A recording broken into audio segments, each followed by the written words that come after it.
Thanks to everybody for coming today. It's super exciting to see you all in person and see all of your names pop up online. I just wanted to introduce today's workshop. It's going to be a little bit different from the other 3 workshops. You might have noticed that from looking at the listings online. But today's workshop, we're really going to be focused on that first chapter of the workbook. So all of you should have the workbook now. Oh, are we all out of copies? Does anybody not have a copy who's in class? Okay, great. We'll work basically through the first chapter, but then in the next workshops, we will be kind of just touching in with the workbook and then having more speakers come in. So if there are any pieces of the workbook that you have questions on or anything like that, that's really the goal of using the business planning experts. So you can always contact us or contact Amita or Seth, but in the meantime, feel free to work with those people to help get those next steps figured out. But if you do have any questions at any point about how this all progresses, feel free to let us know. And I think that's it for me. So I'll hand it over to Thanks so much for coming. Great. Good morning, everyone. How's everyone doing? Good. My name is Amita and I'm the Director of Business Advising and Small Business Development Center at Montana CDC. So Montana CDC, we are basically a nonprofit bank, and we do 2 things. We provide loans to small businesses, and we provide free consulting services to small businesses. We really believe that entrepreneurship is the heart of our communities, and as more and more small businesses get started, they not only they give back to their communities, they become business mentors, and obviously, create jobs. So that is our mission. So what we do, small business loans and consulting. In terms of our lending, we lend throughout Montana. How we're different than a bank is that we are more flexible with the loan requirements. And because of that flexibility, our interest rates are 1 or 2 points higher than a bank. So basically, we lend to nearly bankable businesses, anywhere from 1,000 to 1 million, startup as well as existing businesses, any type of commercial loan. And our goal, ideally, is that sometimes banks can't work with small startups, especially because lack of collateral, not enough down payment, and so if we can lend to them, that's great. And then eventually, our goal is that all of them get refinanced through a bank. That is our success story. In terms of our consulting, we do it through 2 entities, the Small Business Development Center, and that's primarily what I do in terms of general business consulting. It's free, work with businesses on business planning, projections, financing, general operations, marketing. And then we also have PTAC. I don't know if people have heard of PTAC. It stands for Procurement Technical Assistance Center, and they work with businesses on federal contracting, and state contracts. So they help businesses get into the government system, which is a maze, and help them get contracts and help them with bids. And PTAC centers and SBDC centers are all throughout the state. So people online, if you're in another region, there's resources in your area as well. So before we dive into business planning, I wanted to just go around the room and then also through people online. If you could just tell me who you are, what your business is, or what kind of business you want to start, and why you're here. What do you want to learn from this training? Should we start with you? My name is Sharon Toussaint. I'm from Charlotte. We have a small farm and small cattle hay operation, and I just want to see if we can diversify and see what's available. Great. My name is Liz Uhas, and I have a very small CSA right now, and I'd like to grow it into a little bit bigger. And I'm here just to focus. I have lots of ideas, but I have a hard time focusing sometimes, so developing a business plan would be very beneficial. My name is Elton Helm. I'm from Montana, Missoula, like the last 9 years. I bought an old building, like an old train station out on Mullen Road, and I'm renovating it right now into a bed and breakfast, and I want to build a little farm around it to do a kind of a farm-to-table concept and provide some kind of like niche market vegetables and heirloom variety animals for restaurants in town here. My name is Fred Stewart. I live in Missoula here. I have 2-acre small orchard on the end of South Avenue. It's just getting started. My name is Estella Hammond. I have a property in Bighorn, Montana that was a retired cattle ranch, and I'm interested in doing heirloom variety vegetables. And I just moved back to Montana about a year ago and started the farm on the ranch and did several farmers markets. So I'm seeing how it will reach out. My name is Joe Neiman Sessions. I'm from the Helena area. Just really trying to get up and going with some sort of production. I'm still really open. I don't have any property yet, so acquisition of property, figuring out what it is I'm going to market. There's a big want for organic, heirloom, sustainable agriculture in the Helena area, and working with one of the 2 CSAs that are over there based out of the Helena area. My name is Julie Bell, and I'm in the process of purchasing some land in Potomac, and I'm just here to gather more information. Hunter Leiden, and this is my mom, and yeah, we're going in the land together. And I have like lots of ideas of mainly growing medicinal herbs and introducing more native medicinals into the community, and just seeing how I can make it work. My name is Brandon Heiser, and we just bought a little place out by Stevensville, Montana. And we got a couple sheep just this last summer, so we're looking at maybe getting into a sheep dairy and maybe some cheese making. My name is Kristen Von Dorsten. I have 6 acres in the Flathead Valley, and we're looking to put in a tart cherry orchard. Cool. My name is Dessa Dale, and we just moved here about 4 months ago from Gardner, Montana. So we have property at Miller Creek, and I've always wanted to raise Dexter cattle and look at doing secondary products from vegetation grown off of our property, as well as making secondary products from milk from the animals. So that's what we're going to try to look at. I'm Mary Bricker. My partner Noah and I are just moving from leased land in Missoula to property we purchased outside of Hamilton, and looking to grow what was just sort of a neighborhood market of vegetables and eggs and meat sheep. And so we're here today to really focus on sort of the business planning as we scale up to have some good structure and planning. What she said. Good to see you. Yeah. Our farm is diversified vegetables, meat, and potentially even berries as well. Meat has been really helpful in getting some of our off-farm income components in place as well. That's really necessary as we move forward. I'm William Schnagel, and Amy Ross and I live together. I have, well, in my family we have several pieces of property. We have a wheat farm in north central Montana. It's about 850 acres that we lease out. And then we have 20-acre hayfield in Rogan that we let people hay. And I'm a botanist, and I travel around, and as long as that is the case, I don't really have time for farming anything, but interested. Have a farm.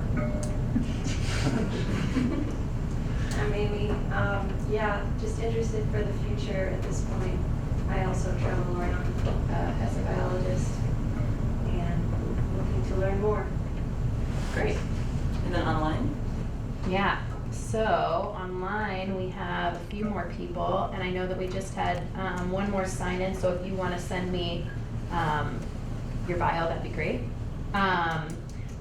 But we have a few different people. We have Dylan Strike, who's on from Bozeman, and this season will be his first year on his own land running Strike Farms with 5 acres of vegetables, herbs, and flowers, and marketing through a 60-member CSA, several farmers markets, Market Day Foods, which is a local food aggregator and distributor in Bozeman, and the Community Food Co-op.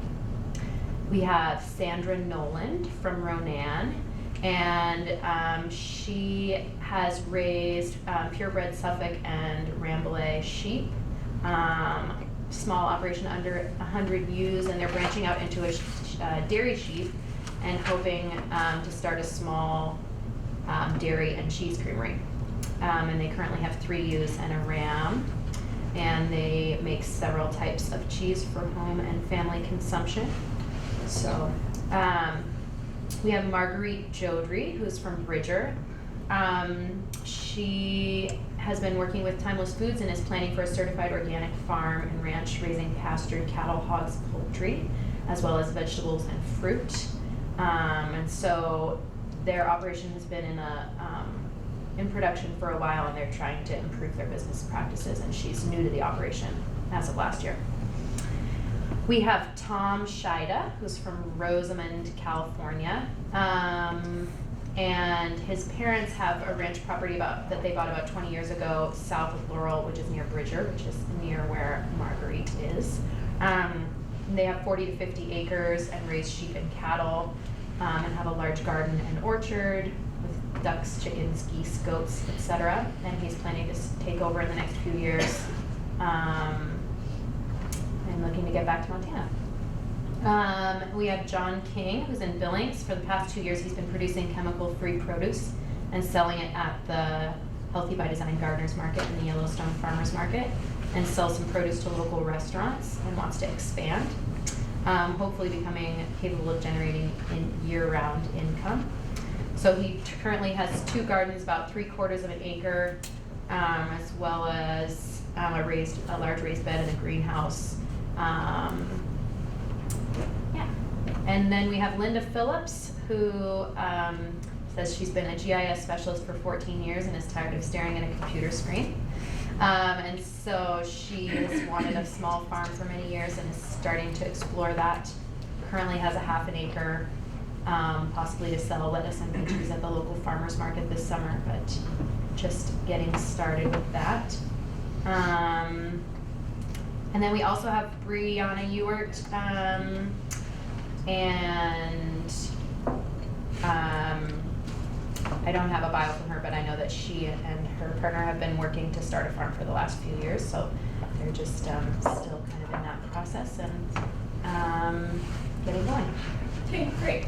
So this is a 4-part training. I thought I'd just briefly go over each part. Today we're really focusing on the beginnings of the business plan. Mission, vision. Seth is going to be working on the goals, and then we have a speaker coming in to talk about his experience. And then the second session, which is in 3 weeks, is about marketing and competitive advantage. And then the third session, Annie, sorry, I know you're eating, but. Yeah, so the third session is focused on financing. We're going to be talking about both how to set up your financial documents and what to monitor, and what are kind of the most important things to keep track of financially, and then also what are a lot of the financing opportunities that are available in the state. So we'll have somebody here from the Farm Service Agency, from Natural Resources Conservation Service. Those are the 2 primary federal lenders. And then we'll have somebody here from a commercial lender to talk about what kind of options they have available. And then the 4th one is on risk and asset management. And we'll be talking about a lot of different areas of that. So how to start a business in Montana, the kinds of insurance that are available, and different opportunities there. We actually just added one more speaker on that one, and it's somebody from the Migrant and Seasonal Farmer Council. I know that there's one more letter in there, but they just started a health clinic in Lolo that's offered at low cost or free to people who gain a seasonal income from farming. So they'll be here to talk about that opportunity. And then we'll be talking about land, how to get it, and have some people in who have different kinds of experiences getting land and talking us through that. Great. Yeah, I just wanted to give a summary of that. So now we're going to go to a video called The Lean Startup. So Okay, hang on. wait a second, before we push this. So, Sure. so folks that are listening online, this is what's gonna happen. We're gonna push this link and a pop-up box is gonna start and you're gonna watch the video and our microphone is going to turn off. So you won't be able to hear us anymore. When you start hearing us again, that means we're back in the workshop, so you can come back to this page of your browser. That makes sense? Yes, don't actually close out our meeting. You have a great idea for a business, something that's never been done before. You know that every year, 9 out of 10 startups fail, regardless of their business plans. Most business plans are just long-winded guesses. And entrepreneurs get too big for their britches too fast. They don't have enough customers or even understand them. So by the time they realize their true market, it may be too late. They can't change direction without wasting a lot of money. Few business plans survive their first customer contact. So what is an entrepreneur to do? Enter the Lean Startup. The Lean Startup method is about discovery and accepting the journey. Remember, you're telling a story you've never done before. Let's say the main character is your future customer. This customer has a problem. What do you think you can solve? But you've never really talked to him. So get out of the building and ask him. Is this problem a small vitamin-sized problem or aspirin-sized and big enough to pay for it? Maybe a bigger morphine-sized problem pops up. From everyone you talk to, suddenly the path is clear and there's no money or energy wasted. You don't have a big website to reprogram or employees to retrain. You can pivot the story to better solve your customer's true problem. In fact, the story doesn't end here. It evolves through customer development into a business canvas. This canvas is simple and allows you to pivot quickly and efficiently, which keeps your customer happy and attracts more customers. Now that you've found your market and validated your business model, it's easy to scale. Just pour in money and people, nurture your customers, and your business will grow and grow.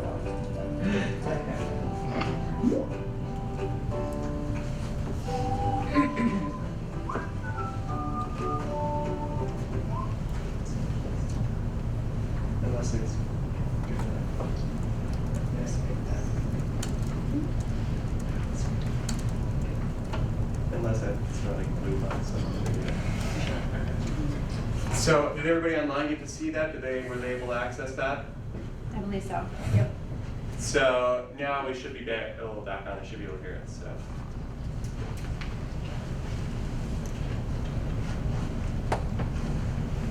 Okay, so what did people think about the Lean Startup? Has anybody heard about the concept of Lean Startup or has read the book?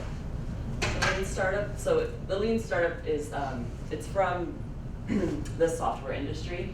The concept where companies would get millions and millions of dollars poured into their product before they even launch it, and then they launch it and it just flops. All that money is wasted. And so the concept of Lean Startup, I think, is really smart. It just talks about how try to get a minimum viable product, whatever that looks like, and just test it out. Talk to your customers, figure it out, and then start from there. I mean, it seems pretty obvious, but for a lot of software companies, it hasn't been. And it's a little bit, applying the concept to farming is interesting because you need to have a certain amount of capital assets in the beginning. You're going to be investing a lot into land, or at least if you're going to buy it, you obviously have to prepare what you're going to do. But in terms of the video, one of my favorite quotes that says is, your business plan rarely survives the first contact with the customers. And I think that's really true. So why do one?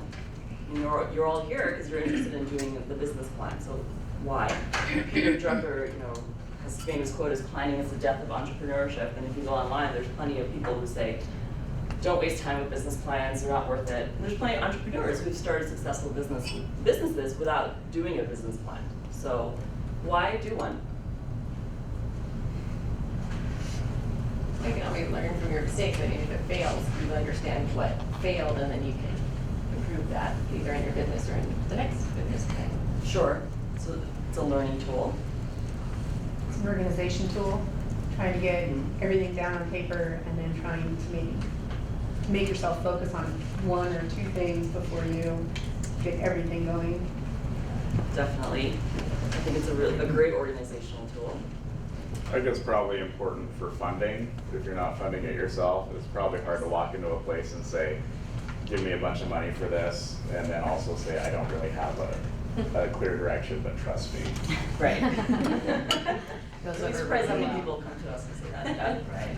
And as you pointed out, compared to other businesses we've involved in our startup, the risks are huge, not only the market risks and variability, but even the basic assets. Like we're pretty like low, lean operation, but we still need cold storage, fencing, truck, animal trailer, we have all those assets, and we're like, we're the smallest farmers we know, so it's pretty interesting.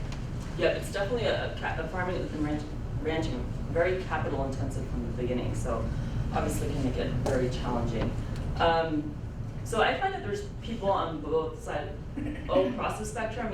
Here there's no maps where you're going, and so people think, I'm doing something completely new, I don't really need to do a business plan. And then you have the other side, which there are a few people here, analysis paralysis. They keep working on their business plan for months and months and months and months, and it never goes anywhere. So I think, I forgot to mention that we will be using some of the worksheets in your book, so you're welcome to do it. And this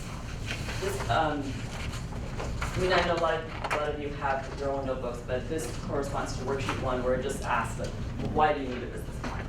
So you're welcome to do the worksheets or just take notes. Maybe you have some copies. Yeah, and if at any point somebody wants extra copies or doesn't want to use the one that's in their workbook or. Yes, if you just want to do some notes on one of these worksheets, just let us know. We can pass out one of those corresponding worksheets. You want? Anybody else want worksheet number 1? Let's take it right here.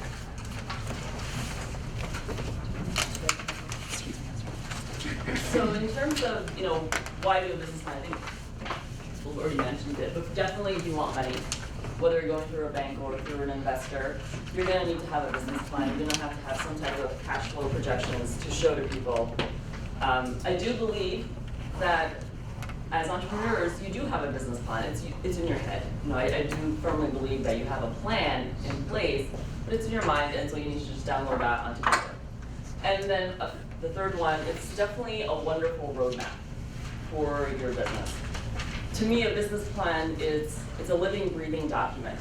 So it's not something that you do for the lender and you put it on the shelf and you never look at it. It's a great tool to use on a yearly basis.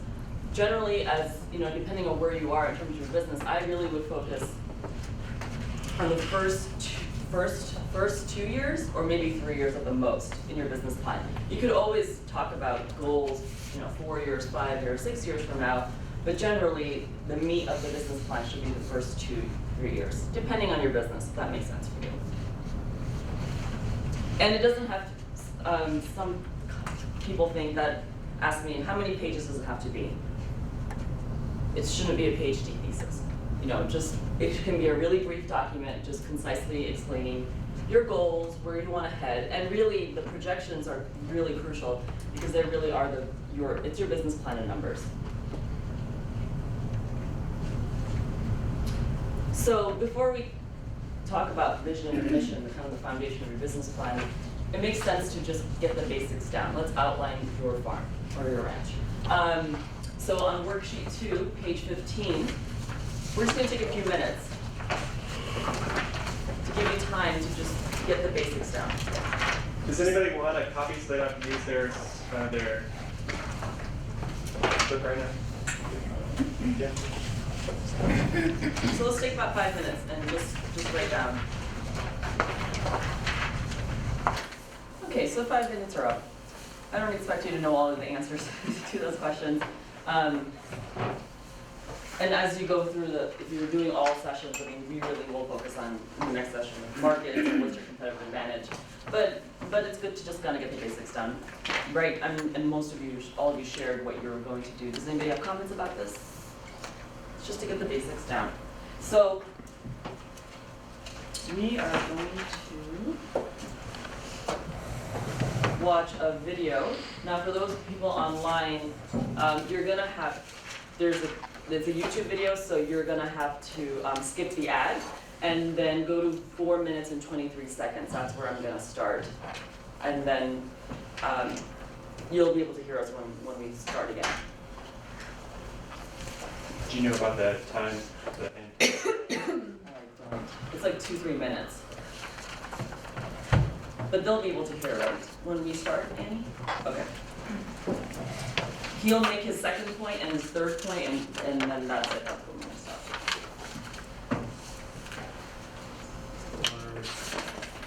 Agilist structure, the foundation of a data center that's agile and built for the future, thanks to Two kinds of employees. To be a successful entrepreneur. The best reason to start a company is to make meaning. You're right. Change the world. I think you can make meaning in fundamentally 3 ways. The first is to increase the quality of life. That's what the Macintosh division was all about. We wanted to make people more creative and more productive.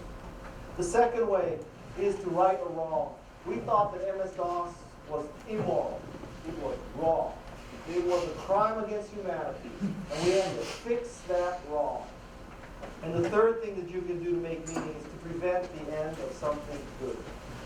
Now, as a venture capitalist, I'll tell you that we meet many times with entrepreneurs, and they come in and they think they're saying what we want to hear, which is, we want to make money.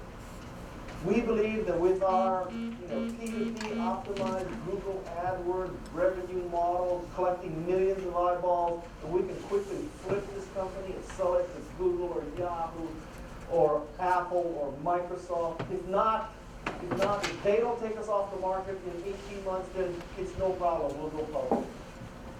And when we hear that, it's just so depressing, it's so disappointing, because I figured out that the companies that are successful, they start out to make meaning, not to make money. So one tip for you, those of you who are pitching VCs, talk about how you will make meaning, because the theory goes, if you make meaning, you will make money. But if you start out to solely make money, you will attract the wrong kind of employees. Typically, when you say you're going to make money, you will attract MBAs and consultants. And there are no 2 worse kind of people for a startup than MBAs and consultants. The second point is to make a mantra for your organization. Because there are too many MBAs in the world, and I have an MBA, because there are too many MBAs and too many of you have worked for Bain or McKinsey or Arthur D. Little, somehow you think that you should make a mission statement. And the way you make a mission statement is typically this. You go on a 2-day offsite with the executive team. The executive team, the first day of this offsite, you're outdoors. You're at the Ritz-Carlton Half Moon Bay, for example. That's why you go on these offsites. So you go to the Ritz-Carlton Half Moon Bay and there's a facilitator. The first day you create these cross-functional teams, and the facilitator says, all right, one of you from each team, come to the front. Everybody else get behind him or her. Turn around, shut your eyes, open up your arms, and fall backwards into their arms. Because we're going to build trust. You're going to learn that your teammates are there for you. So turn around, shut your eyes, spread your arms, and fall backwards. So after 1 day of this bullshit, the second day is you're out in a small room. There's a bunch of white papers, those tablets of papers, and there's a facilitator who knows nothing about your industry. And that facilitator is going to help you craft this mission statement. And this mission statement is going to be good for the shareholders, for the employees, for the customers. If HR is there, it's going to be good for the whales and the dolphins. It's going to take care of everything. And what happens is you get a mission statement like this. The mission of Wendy's is to deliver superior quality products and services for our customers and communities through leadership, innovation, and partnerships. Now, don't get me wrong. I I love Wendy's. I have 4 children. By definition, I like Wendy's, okay? But I have to tell you, in all the times that I've eaten Wendy's, it has never occurred to me that I am participating in something involving leadership, innovation, and partnership. I dare say that if you ask Trixie or Biff, working at Wendy's, what is the mission statement of Wendy's, not one could repeat this. I also dare say that not even the founder of Wendy's, Dave Thomas, could repeat this. I know that's not true because he's dead. This is a useless common statement. It's too long, it's not unique, it's not memorable. As an entrepreneur, someday when you have 15,000 employees, you're trading on NASDAQ, and you spend $2 million to build your annual report, fine, make a dumbass mission statement like this. But right now, in the entrepreneurial stage, I submit to you, you should create a mantra. 3 or 4 words, a mantra.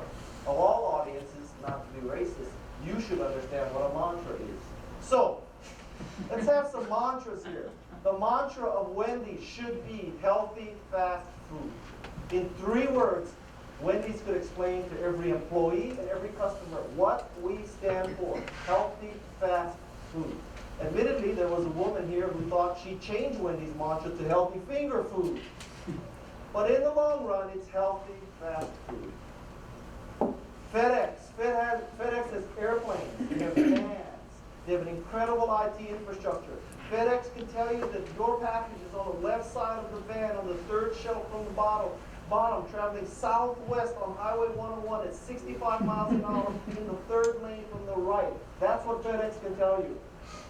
But all of that technology and all that infrastructure is for peace of mind. That's what that company stands for, when you absolutely, positively want something someplace. 3rd example, Nike. Great customer slogan, just do it. But a mantra is for the employees. Why do you work here? Why do you exist? Authentic athletic performance. That's why Nike exists. And my favorite example is Target. Or where I'm from in Atherton, we call it Target. Because Target is not Price Club. You go to Price Club to buy 500 rolls of toilet paper in case there's a nuclear war and you can't get to the store for a few months. You go to Target to democratize design, to buy something of great design at an economical price. These are 4 companies, very successful. These are the kinds of mantras I want you to create for your organization. Mantras, not mission statements. Now, I also want you to have the easiest, cheapest, and most expedient way to create a mission statement. Because someday it may come to that. God bless you. Just remember me when you go public, all right? Now there's such a thing as friends and family stuff again.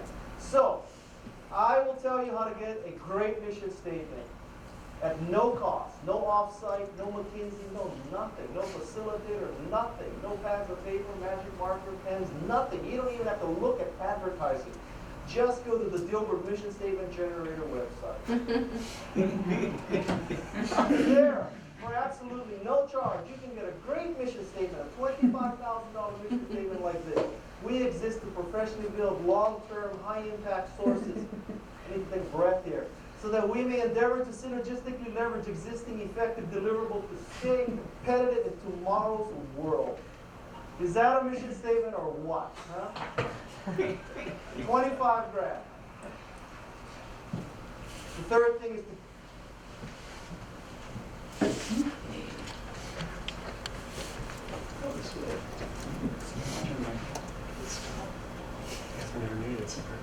The Stanford Business School website has Guy Kawasaki presentations on it that are all like an hour long, but they're broken down into like 3-minute sections, and they're all excellent. What was that? The Stanford Business School has a Guy Kawasaki and a couple other people. They have them all broken down into little sections, and you can just go through them.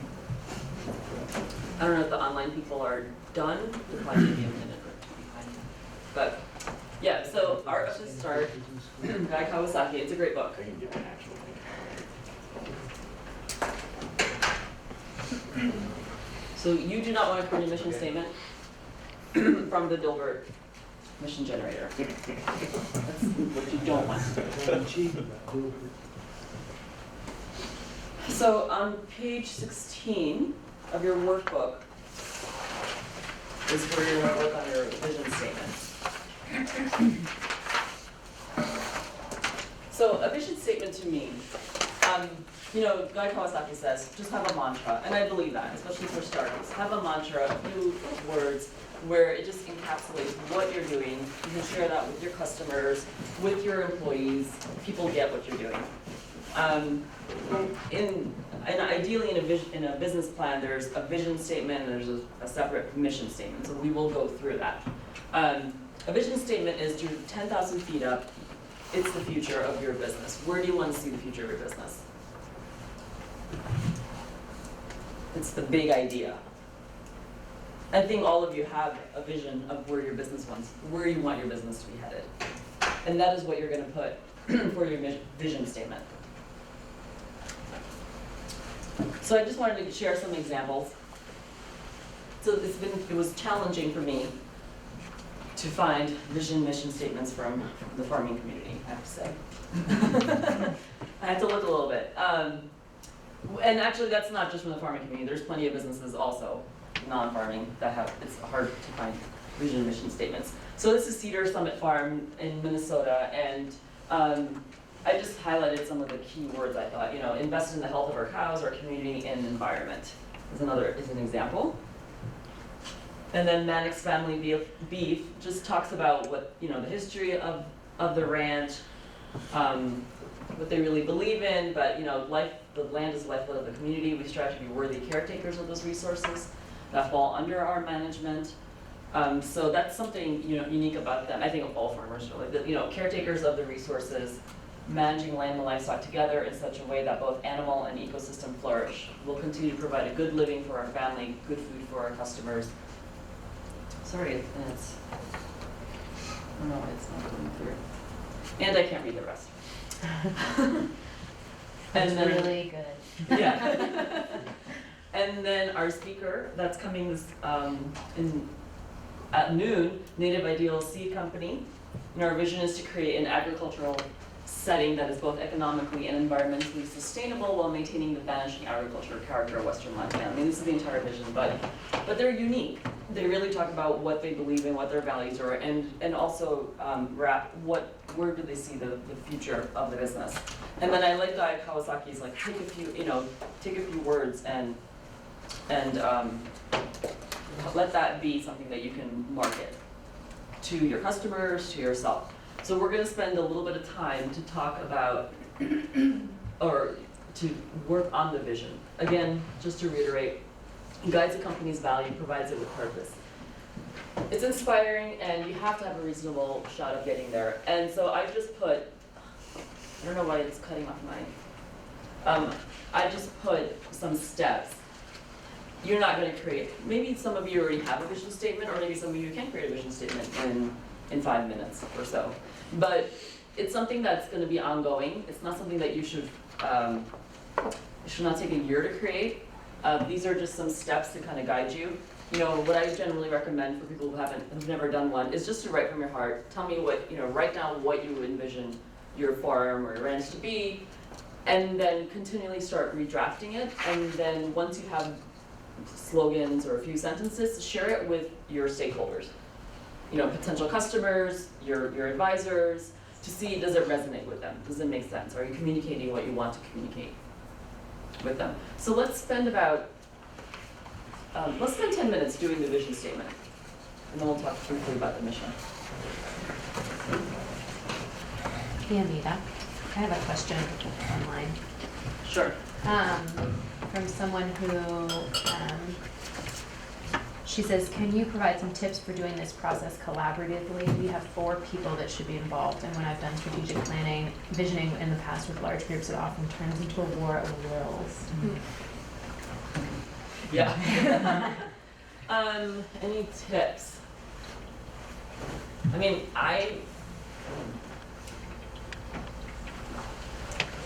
it's the same case, I think, also when you have partners too, that you may have different visions. So my suggestion, it depends on how you work. My suggestion is each individual person start drafting a rough vision statement, or have some type of a few paragraphs on it, and then get together and meet and hash it out. And I would set a limit in terms of time, like an afternoon or something like that, to come up with something. I'm betting that for the most part, many people will use similar, I'm hoping, if you're in the same business, that you're gonna use the similar, some keywords, phrases, or you'll have some key goals in mind. So my tip is to set a time limit. Yeah. I would add too that in the workbook, in the section on setting and prioritizing goals, it kind of goes through how to set goals individually and then how to prioritize goals together. So probably should follow some of the same kind of process as they have in there. That starts on page 8 and 9. Does anybody want to share what they came up with? Or if you already have a vision statement? Or some bits and pieces. Yeah, I mean, I wouldn't expect people to have an amazing vision statement after 10 minutes, but. We had a good question over here about like knowing how to balance between the specific goals, and they're in a little bit later where we'll be talking through some of the more specific goals, like where do I want to be in 5 years, what are the benchmarks that I want to hit, and then that this vision is much more of the sort of 30,000 foot view, what's my overarching inspiration and larger goal for the farm. Hunter, did you want to? Yeah. To grow food in a way that won't exhaust the land and make it available to those who don't have access to it. To have a self-sustaining farm that incorporates permaculture and nonviolent communication. To grow medicinal and native herbs and educate folks on how they heal. Great. I think definitely the first sentence is definitely your vision, more vision-y, and then the other two are more mission. And my last slide is, a lot of companies just blend the vision and mission because they're so intertwined. So don't get too wrapped up in, is this a vision statement, is this a mission statement, honestly. Anybody else want to share here or online?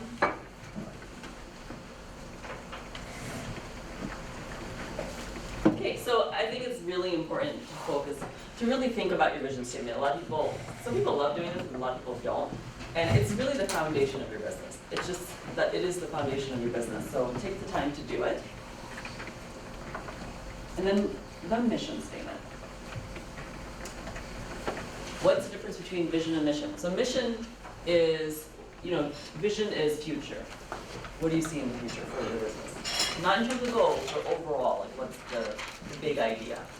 And then mission is, to me, it's what are you doing to achieve that big idea? So that's why I said, Hunter, that your two, the last two are, because you're describing what you're doing. A more mission statement. So it's a statement of purpose, short and sweet, and then again, sometimes mission and vision are blended. So I'll just show you some examples. We're not gonna have time to work on it in class, but you do have that worksheet that you can work on it on your own. So some mission statements. So Northern Rocky Mountain alpacas and Bozeman. Let me go. I have this from the workbook. Yeah, and I have unfortunately, the PowerPoint slides are getting cut off, so. Our mission is to utilize this incredible natural renewable next to skin fiber resource in consumer end products. And it's a great mission statement. It clearly states what they want to do, what they're doing. Fiber products. And then Orlando Grass Ranch. Our mission is to raise livestock in an environmentally and economically sustainable manner and to teach others about how and why we do it this way. So it's great because it talks about its products, what they're doing. There's a lot more detail in the website. And then also there's this educational component of the ranch. When you have multiple, one of the things with farming and ranching is a lot of times you have multiple products and you usually have your main focus and then you have 20 other things you're doing. Right. So how do you include that in there? Because they're specifically saying raise livestock, but I'm sure they're doing multiple other products. So how do you include that in your mission? I don't know if you need to include that under your mission statement. Okay. honestly, because it's just an umbrella of what the main products that you're doing and what you're about. Okay. Yeah. So where do you put all those other types of? That would be, so let's say it would, in your business plan, it's just under your products and services section. Okay. Yep. And then if you know, when I think of on the web, if it's on a website, if you're doing a website, it's under your products and services. I mean, the vision, mission, a lot of businesses will have a value section, especially on their website. It's just so that anybody who goes to you just understands what you're about. That's to me the most useful part of a vision. Like, what are you about? What are your goals? What are your values? And it's great in terms of communicating that with your employees, right? Because I think there's so many times where employees really they do their work, but sometimes they're not really sure, what gets them up every morning. There's a bigger goal. I was just gonna say, I really like Hunter, what he had said, like, to use a term that talks about that very diversified farm, polyculture, kind of is a term that encompasses market garden, livestock, green manures, just like the whole umbrella. So that might be to use the term like that. Sure. If you want to include that in the efficiency.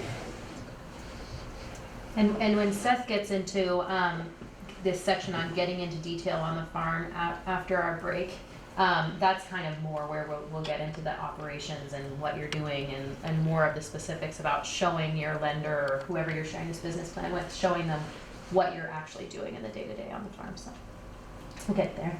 Yeah, and like I said, don't spend so much time crafting this vision mission statement because it's really that's why I like Guy Kawasaki's point. Do a mantra, some few words, convey the value, because that's what you're really going to be communicating to your customers, to your lenders, because most people are not going to read your vision mission statement, honestly. It's just the message behind it and how you communicate it. Any other questions? We're gonna take a 10-minute break. Sure, I do have another question. And then we'll go to Seth. We have a question over here. Oh. Sorry, I do have another question. So typically, I've heard of mission, vision, and values. Are those three distinct, separate areas you want to write statements for? Having a value statement, is that, I guess I'm asking, is that? Yeah, so if you, actually a lot of those websites actually have values on them, so you can go to a lot of these businesses and see the values. Values can be a statement, but a lot of times it's bullet points. Like, we value integrity, we value, honesty or sustainability, and talk about that. Okay. That's what I've seen. So yes, technically they are separate things: vision, mission, values. But when it comes from the entrepreneur's perspective, and I think you can blend many of these websites. It's all blended together. Some vision, mission, values, all blended together. Okay, thank you. Yeah. Any other questions? Great. So let's take a 10-minute break, and we'll move on to Seth's presentation. So those that are online, back at 10:25, and we'll get going. And I'll just shut off the speaker for now. We should be good to go here. So, everybody doesn't know, my name is Seth Swanson. I'm the horticulture extension agent here at the Missoula County Extension Office. And so my background is actually, as I was telling Anita, is actually in greenhouse and nursery production. But when I came to this role, the greater need for horticulture, which is a huge, broad category, it has been largely small acreage production. So what I've found myself lately dealing with a lot is small market gardens, growers, things like that. But there's still, some nursery industry here in Western Montana, things like that. Anyways, just so you know who I am. But Extension in general has a ton of great resources, and it seems like everybody here has some diverse, aspirations of what they want to do, from, sheep production, livestock, bed and breakfast, and kind of some value add type things. And so Extension does have a number of resources that can touch on those various subjects. And so I put my card over there, wasn't out earlier. So if you do have specific questions that maybe I can't necessarily help out with, or it's, you know, kind of more production type days, livestock, whatever, means larger kind of row crop type things. Let me know, and I can always pass on that information. So, from what Amita was talking about, I just want to touch on, I really like the idea of what that guy Kawasaki stated about that 3-word mantra for mission statement. I think in today's age with, you know, bits and bytes of information, everybody's, you know, on their, you know, smartphone, checking their Facebook, whatever, you know, we're just so distracted that, you know, keeping it real simple can really help to capture people's, you know, interest and really kind of get an idea about what your goals are really easily, rather than kind of this long, drawn out, you know, eloquent paragraph that, you know, they have to read 5 to 6 times and still don't know what the heck you're trying to do. So, here and there, I thought that was a really good takeaway from that I can really appreciate. But now, once we've kind of, you know, thought about these vision and mission statements, it's really time for us to start looking at some of our goals and working through those and prioritizing them. So in this section, what we're going to start to do is define what goals are, establish some time frames for these goals, identify some common goals within your group, within your, I think this, the guy Kawasaki called the executive committee, which could be you and your dog, could be you and your partner, you and your family members, what have you. But I like that executive committee, that was a nice way to touch that. And then put those in prioritization. Which someone had questioned about, I think, were maybe some of these values and mission statements. So this is where everybody gets to take over and help me out. So why do we need to establish goals? Why do we need to have goals? And I'm going to write some of these down, and then afterwards, maybe I'll take a little screenshot of these so we can share with you all later and share with those folks sitting at home. So this is where everybody, after the break, is super fired up. You know, you can get those off later on, but now I need your help. So help me out here. So why? Why do we have goals? Provide focus. Provide focus. And I'm not going to try to pretend that I have good handwriting, but I'll do what I can. Helps you to evaluate successes and failures. Okay. And anybody at home can pipe in too.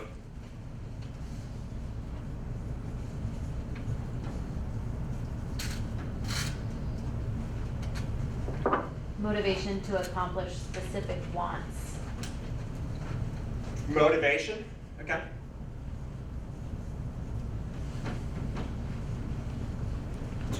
Sure, if you got something written down on paper, there's, you know, something to strive for. See if you're getting where you want to go. Get where you want to go? How do you know if you're moving in the right direction?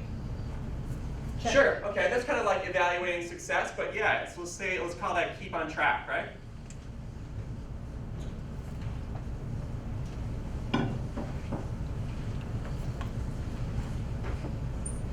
John in billing says to ensure productivity. Okay, no one is going to be able to read this one down here, so I'll call it quits.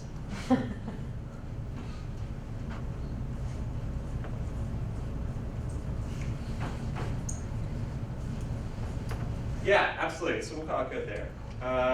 So to provide some focus, to evaluate success and failure, I think these three here kind of are on the same tune, keeping on track, ensuring productivity, and evaluating success and failure, keep you on the right direction, and then providing some feedback later on. So you can touch back, you know, if you have those goals, say, am I in the right motion to get to those?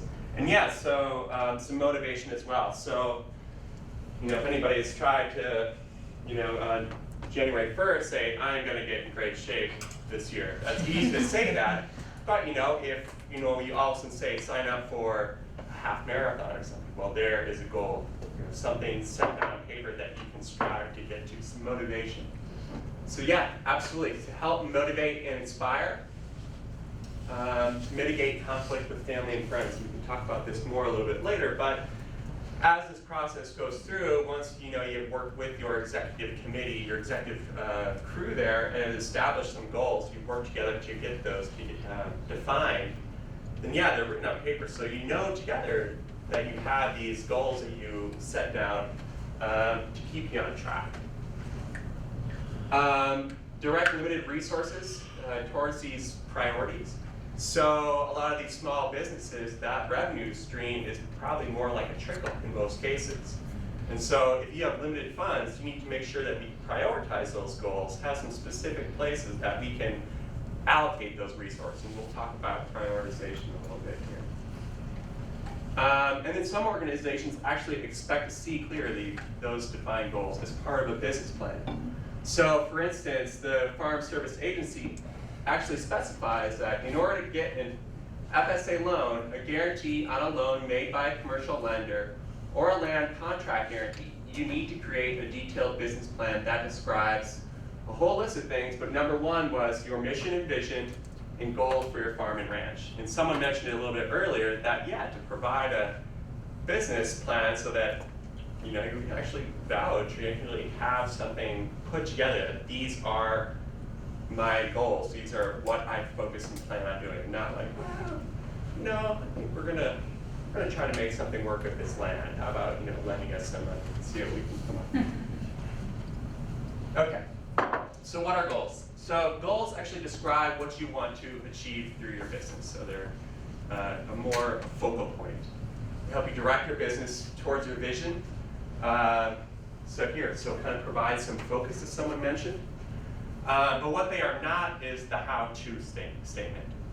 So for instance, a goal might be to build the capacity and health of the soil to support healthy plant growth, to maximize nutrient cycling and minimize losses.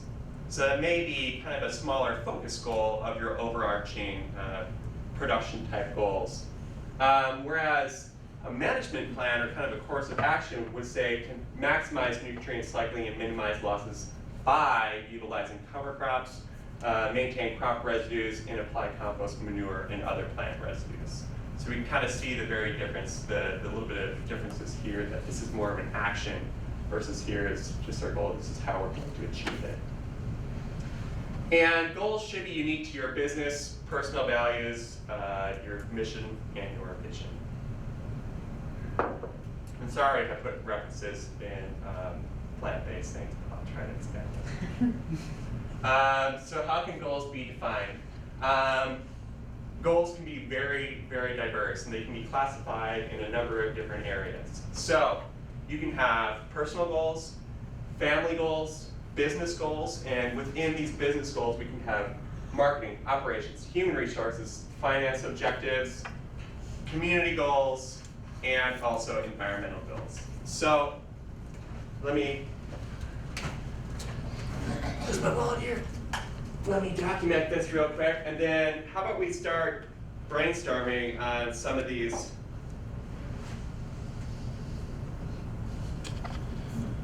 Okay. So how about people shout out some various goals, and let's kind of classify where they should be. Or if you know the type, why don't you shout it out. So if you have an idea of a personal goal, or environmental goal, community goal, what have you, let's hear it. Let's start jotting some down. Family goal, like for us, it would be to have a business that when my husband retires, we could work on together. That would be our new combined family business, I guess. Oh, So to be okay. able to have it sustaining that. Okay. Establish a business for post-retirement. Is that more to keep you occupied or for finances? For finances. Okay.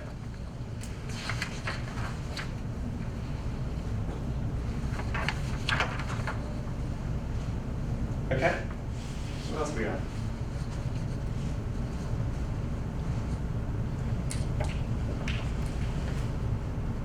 How about personal goal?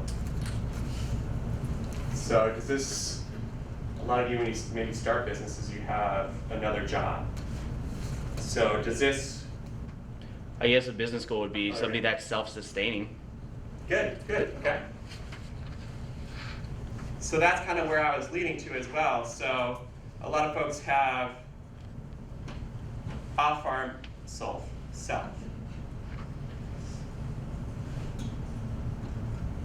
A lot of folks have, their off-farm job as their primary source of income, but they may want to have this new farm enterprise or business ultimately become their sole, source of income, their sole job. And so that could be a goal for yourself, is that I don't want to, somebody mentioned that she sits behind a computer doing some GIS work. I don't want to do that.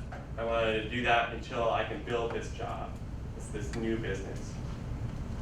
What about some community goals? Environmental goals would be to give back to the earth instead of just taking from it. What are you gonna give back? By like soil rebuilding and crop rotation, just so you don't exhaust the soil, and soil building. Okay.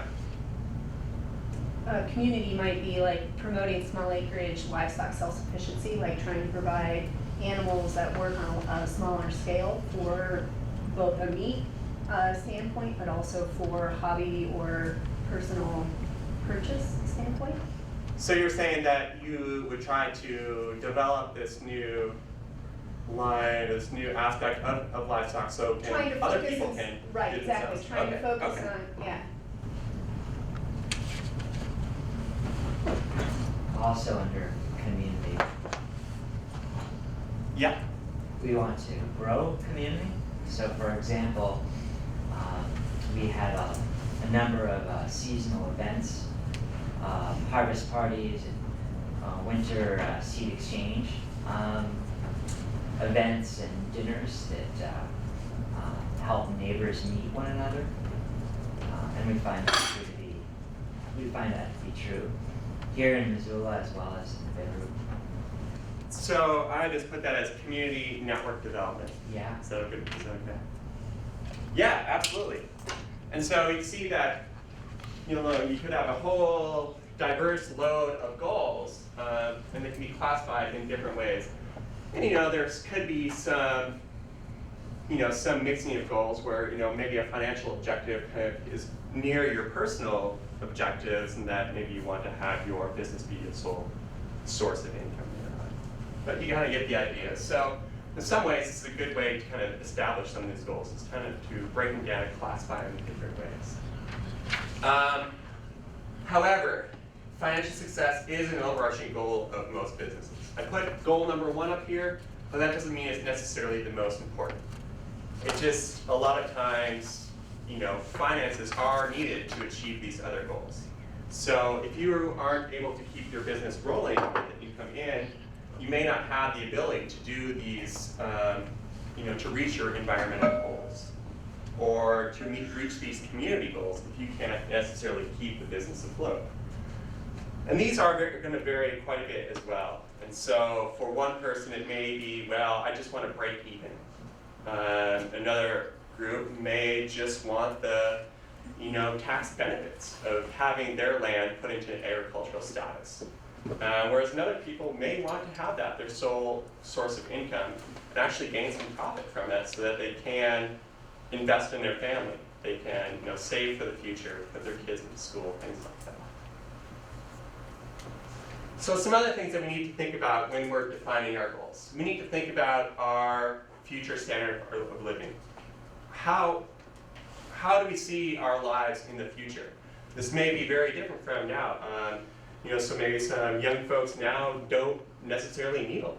Maybe they don't necessarily have kids, or maybe some folks who have kids, maybe their kids are going to be moving away, and so that will kind of free up some funds as well. But we need to think about those. And we really need to carefully consider how much income will you need to pull away from that. So how much do you need to set aside from your farm business to support your needs so that you can meet that desired standard of living.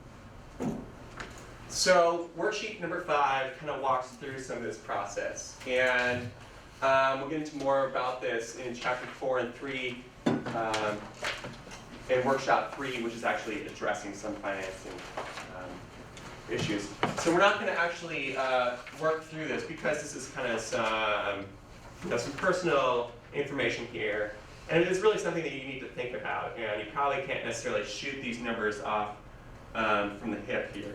But a couple of things to think about on this really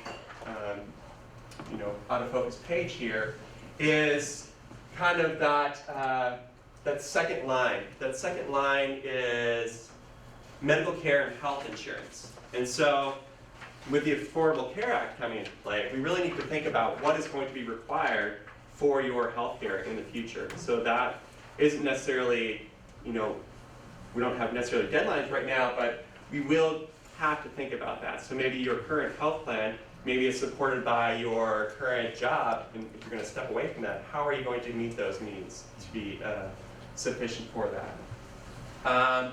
And yeah, think about childcare and education and all sorts. But you can go through this at home and think about, jot down what your current expenses are and how you foresee that, and where you can kind of shift things around. Yeah, Just something, we just did our budget and we're doing a lot of financial planning.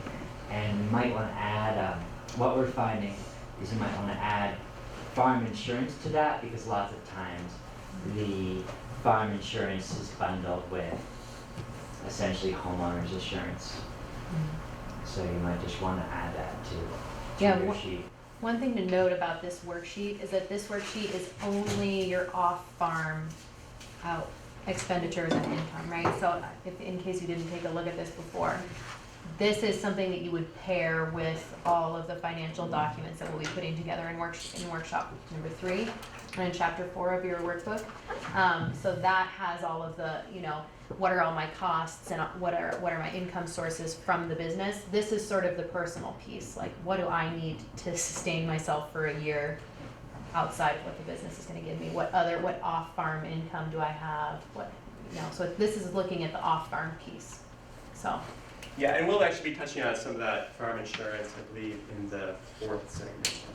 But you're right that a lot of times it can cover both. Yeah. So. Just homeowners / farm insurance. Mm-hmm. Sure.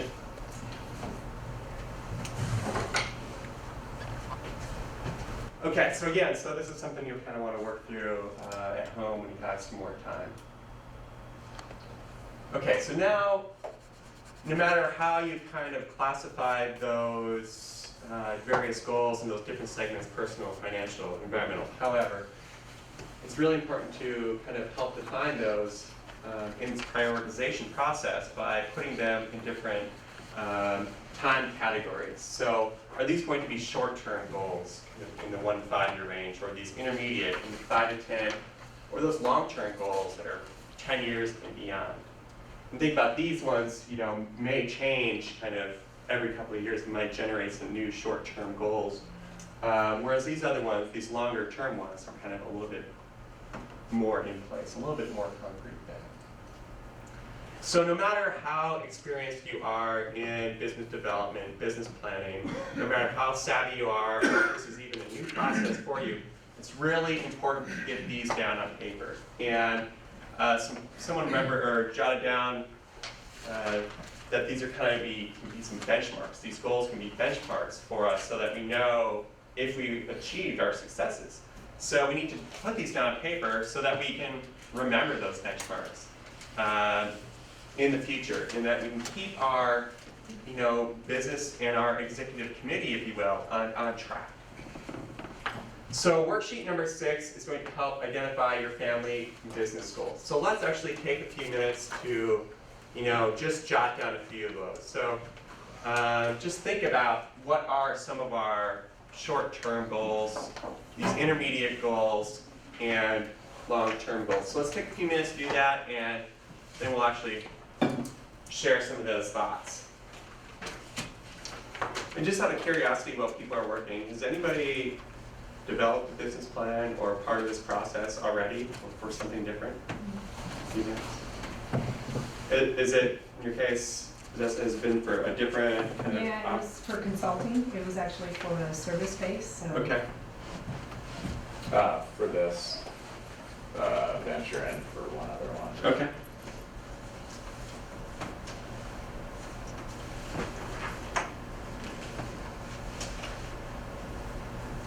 I guess probably if you did some consulting, it was more of kind of an individual basis. Exactly.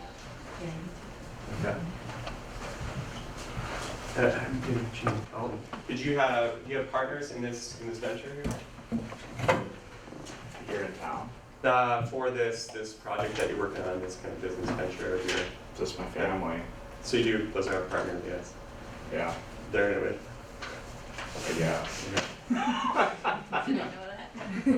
Not really.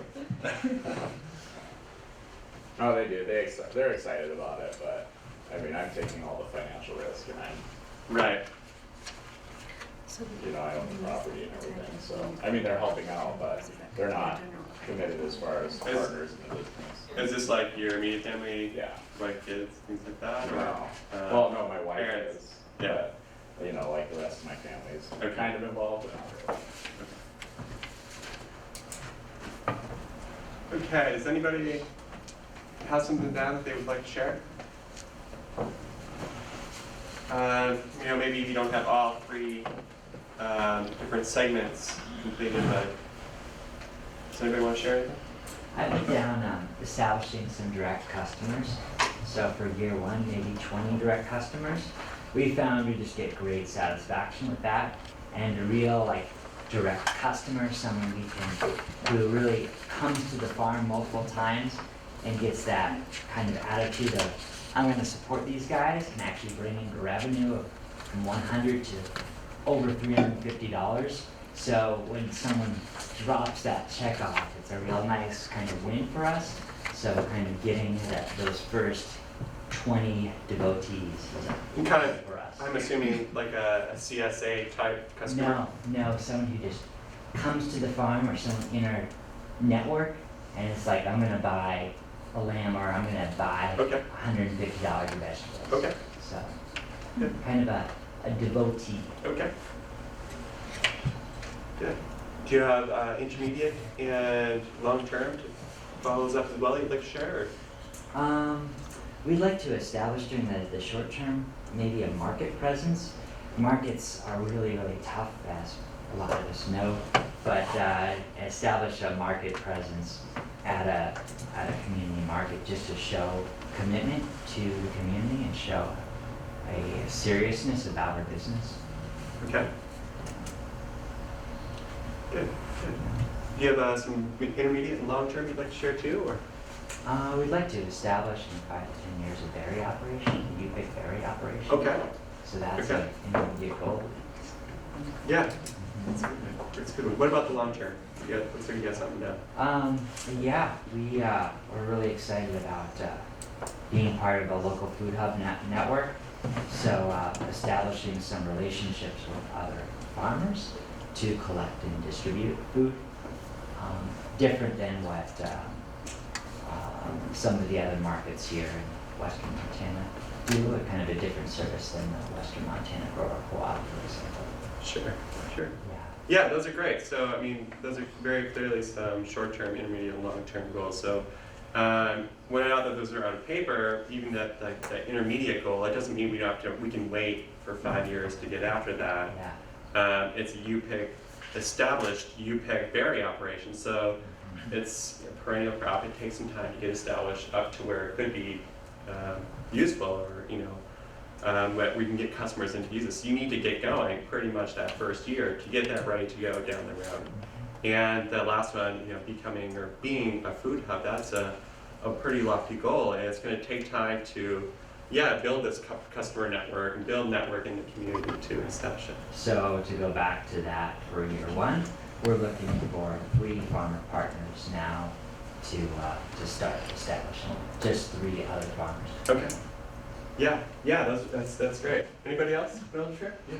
I was actually when I was trying to break stuff down into the different categories, how much things are overlap, things I want to start in year one that kind of go. And probably the big one for me would be sustainability, and kind of trying to, what does that really mean in year 1 through 5, 5 to 10, 10 plus. And it's smart growth, just kind of getting the ball rolling for years 1 to 5, not overreaching, and then sustainability in the intermediate years would be self-sufficiency. I mean, I'm not sure if I would be able to be self-sufficient in the first 5 years, but hopefully by 5 years be fully self-sufficient.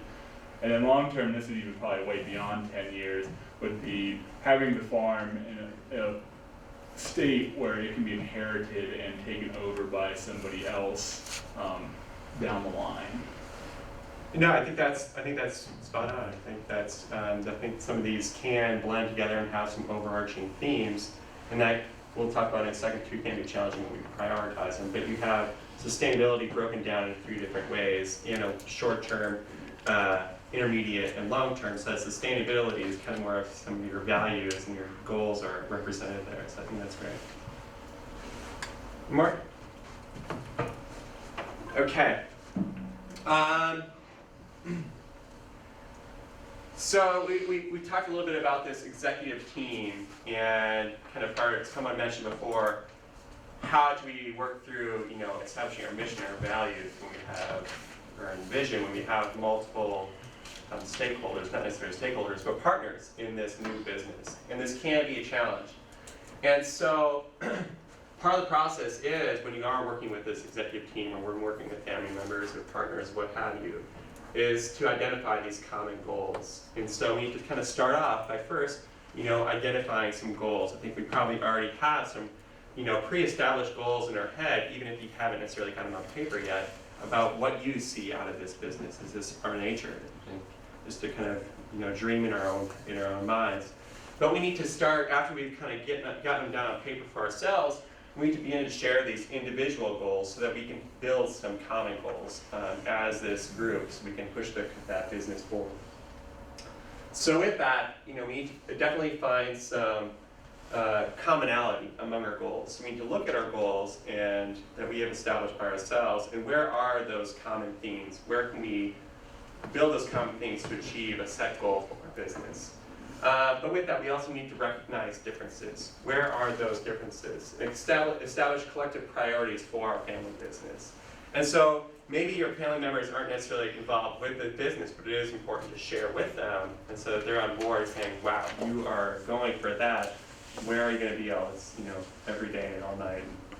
And kind of help keep you in check as well. So I think that is important. So not necessarily if they're completely embedded in that business, but they are your family member, they likely are indirectly.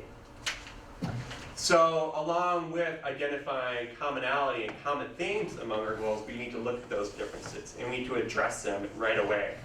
So we shouldn't ignore those differences and potential conflicts. So early on in the process, if we're able to identify these differences, we have time to resolve them. And through this process, we shouldn't have in our minds that our goals need to be identical. It's okay that there has some different direction to them. But with that, they shouldn't be so different that there's no common theme to them. And so if our goals are just completely separate, we need to really think about what this business is, what our vision is for and mission for this business is, and think about our partnership. But with that, we need to find that common denominator with those kind of differences. What common themes are maybe hidden underneath them, and where can we merge them and work together? And you know, if we do come across problems with this, you know, communication process, because open communication is really how these goals are going to be identified in a collective manner. So if we are having problems, there's organizations out there that can help facilitate discussion. So in Missoula, there's actually the Community Dispute Resolution Center and kind of a statewide network, the Montana Mediation Association, has a list of various certified mediators across the state where you can reach for these services. And I think this is important, not necessarily when you've gotten to the steps where you have problems in communication, but to kind of help with the process of facilitating the communication. And so from a personal standpoint, I had actually been part of an agricultural startup a number of years ago, and though it failed for reasons completely separate than this, one of the, you know, some of the writing on the wall is that we had big problems with communication and establishing goals amongst ourselves. The partners that were there were from various, very different, you know, background, mine being production, someone else finance, someone else marketing, engineering, and we all had our own individual goals that we wanted to achieve, but we weren't connecting and fusing them together. And so we didn't really necessarily have a collective goal for the company. And it was clear that we were going to face problems down the road. And so something like a facilitator, a mediator, someone like that would have been great to help us communicate and get those ideas flushed out right away. And so once we have these ideas identified from ourselves and kind of worked them over with the group and got some common goals that we can work towards, we need to prioritize them. So these clear sets of guidelines would be for management decisions. And again, these startup businesses may not have this huge revenue stream where we can accomplish all of our goals at once. We need to prioritize them so we can prioritize those, and reallocate those finances towards one goal to the next. And many of these goals may overlap, like Joe kind of mentioned with that kind of sustainability, this kind of all-encompassing goal, and how it broke down into other segments. So let's just take a couple minutes to work through worksheet 7. So what we're going to kind of do is maybe just use those goals that you put down for worksheet 6 and put them in this prioritization section and see if you can kind of shuffle them around.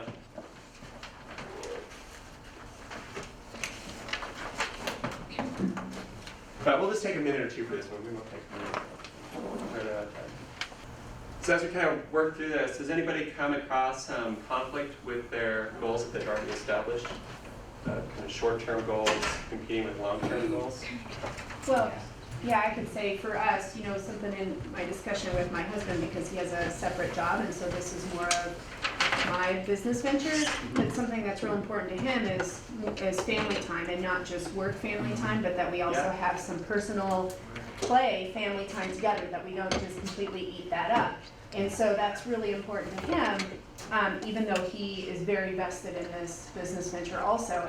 And so that's a good thing to maintain, but you can also say it impedes. You have to look at slower growth or how you would maybe formulate things a little different. But it's so important to him that if I don't keep it in mind, we could be and that's great. I'm glad you brought that up, because that's going to segue pretty nicely into our next section. So it's great to establish that that's a, you know, kind of an underlying goal is family, is that you need, this is partly, you know, a group effort here, and you want to dedicate time for yourselves so you can have a life off the farm. And so with the planning process, you need to make sure that the workload isn't so much that you can't take it on in a given amount of time, or if it is greater, then you need to hire people, have the ability to hire people to do that work. So that's great to establish right away, because it's going to help to really define how big your business can be. Right. That's a conflict that we ran into like this, even this past season, where we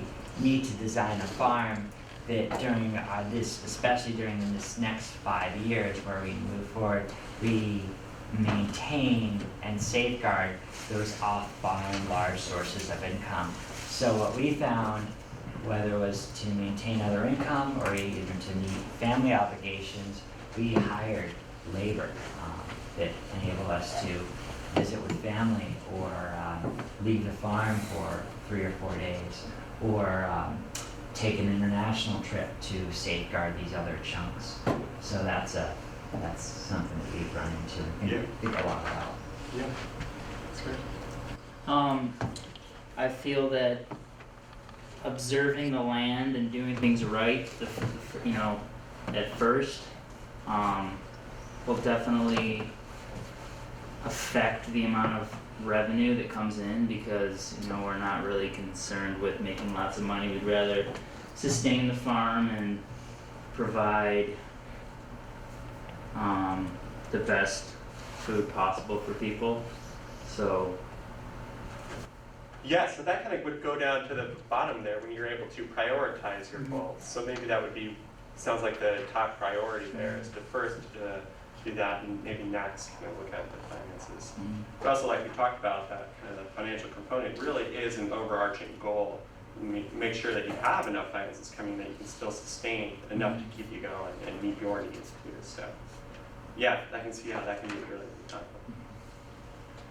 Good, good. So we're gonna move on now, and so now that we've kind of thought about again our vision and mission and established some goals, we're gonna pull away from that, still keep it in our mind and revisit it.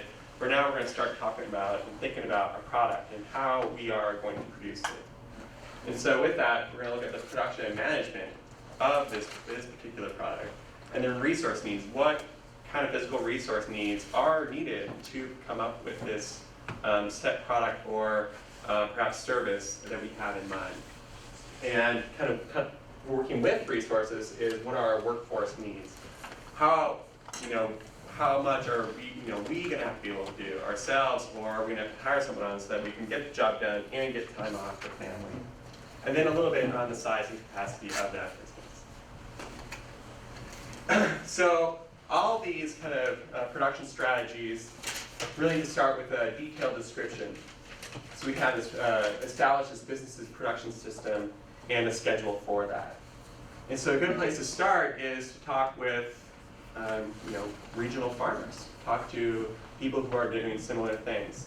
And this can be a little bit tricky as you are, especially if you're reaching out to your neighbors who are doing similar things. This could be considered kind of maybe a conflict of interest for them, sharing their trade secrets, if you will, with a potentially new competitor. But I don't necessarily see that is the case most times. Most times, people even within the same industry, if you will, are very open to sharing. And people in this area seem to be very open to sharing. Maybe they won't share all of things, but they tend to look out for new farm establishments. If you can come with them, with open communication, tell them what you are doing, I think that that'll help to ensure a good relationship down the road. And if you are having struggles, talking with or getting the information that you need about regional producers, you can kind of look to other model systems. So say we could look at somewhere, perhaps in the east side of Lake Michigan to look at a cherry production system. So, look at somewhere a similar climate, similar region, kind of use that as a model to work to come up with some of these answers that we're after. I just have something to add real quick there. So one thing that I've found is, especially if you aren't competing within their same markets but are similarly regional, they're more willing to share. So I was volunteering with a farmer in Wilsaw. I live in Helena, it's about 2 hours away. She was farming for the Bozeman markets. She was willing to open up everything on her farm, me knowing that I'm not going to be in the Bozeman markets. But it's not that far to go. It's just 2 hours, a couple days a week or something. Absolutely. It was an awesome experience. Absolutely, that's a really good point. Let's bring that up. Yeah, so someone in our area, just right outside our marketplace, can be a great source of information. Thanks, John. So with this, we need to always think about and revisit our vision, mission, and our goal objectives. We need to always kind of go back to those when we're establishing our production system plans and our workforce needs, things like that. So identifying our production strategies. So each production system will have different resource requirements, different production outcomes, different labor demands, and different natural resource implications. So we need to start thinking about and really establishing how these systems will work on our farm. Worksheet 8 goes through production system and schedule. So we're not going to work through this because these can be kind of in depth. But we need to go through this and describe our production system strategy. So let's just quick look at it. And so for each different farm enterprise, so enterprise in this kind of context just means kind of a project or a bigger demanding task on the farm. So with that, we write down the year and the various pest management, soil management, fertility, those kind of things that we need to start thinking about. Or if it's livestock, we need to think about fencing or feed needs and various things like that.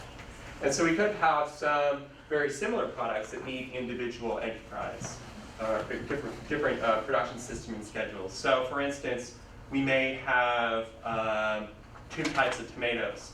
So same plant, but treated in totally different manners. We may have one that we grow outdoors and that we have one that's grown in hoop houses.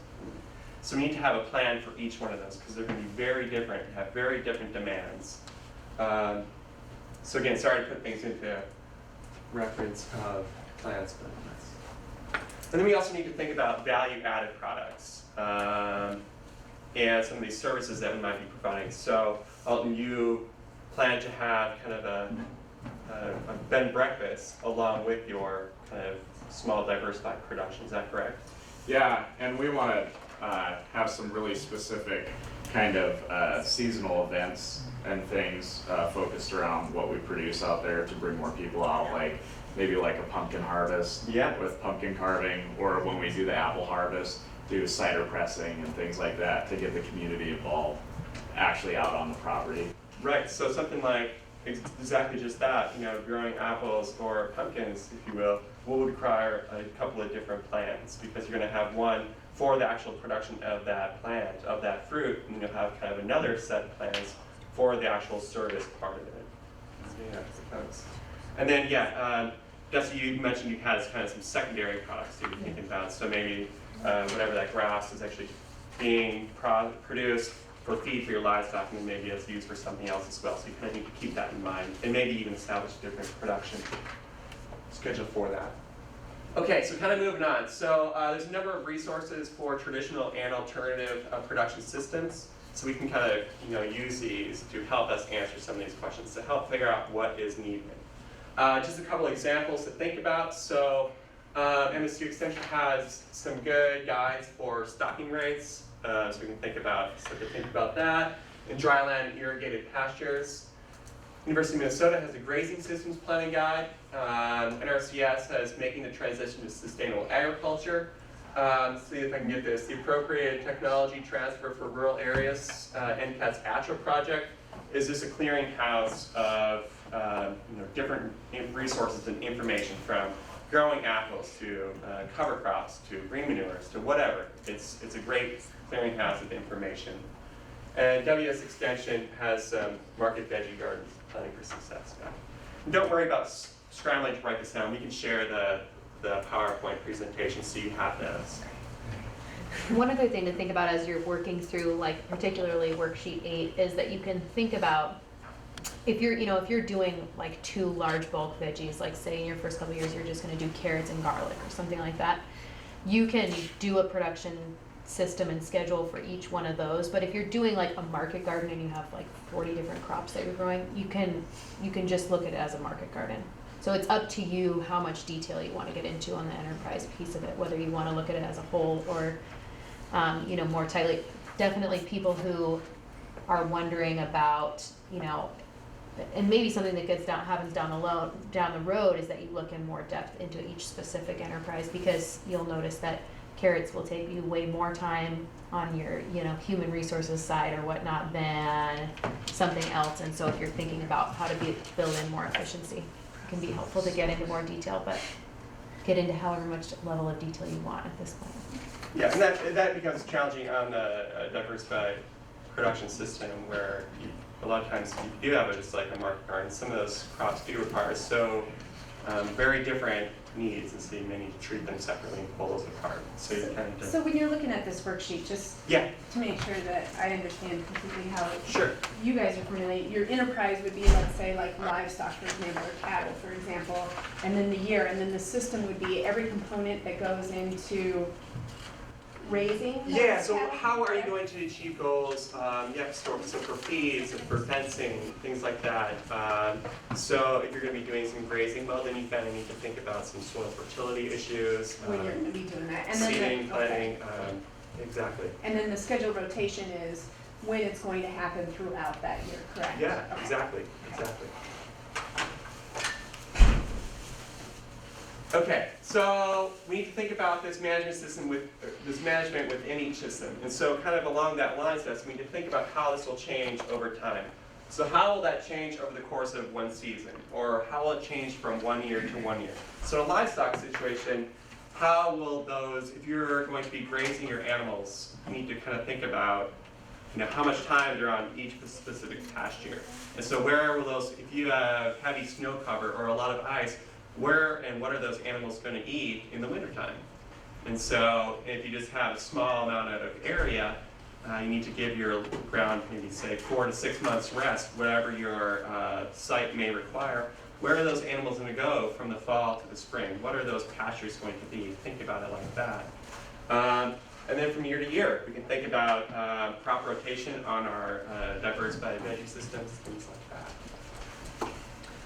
that. So a detailed operation plan is critical for all businesses.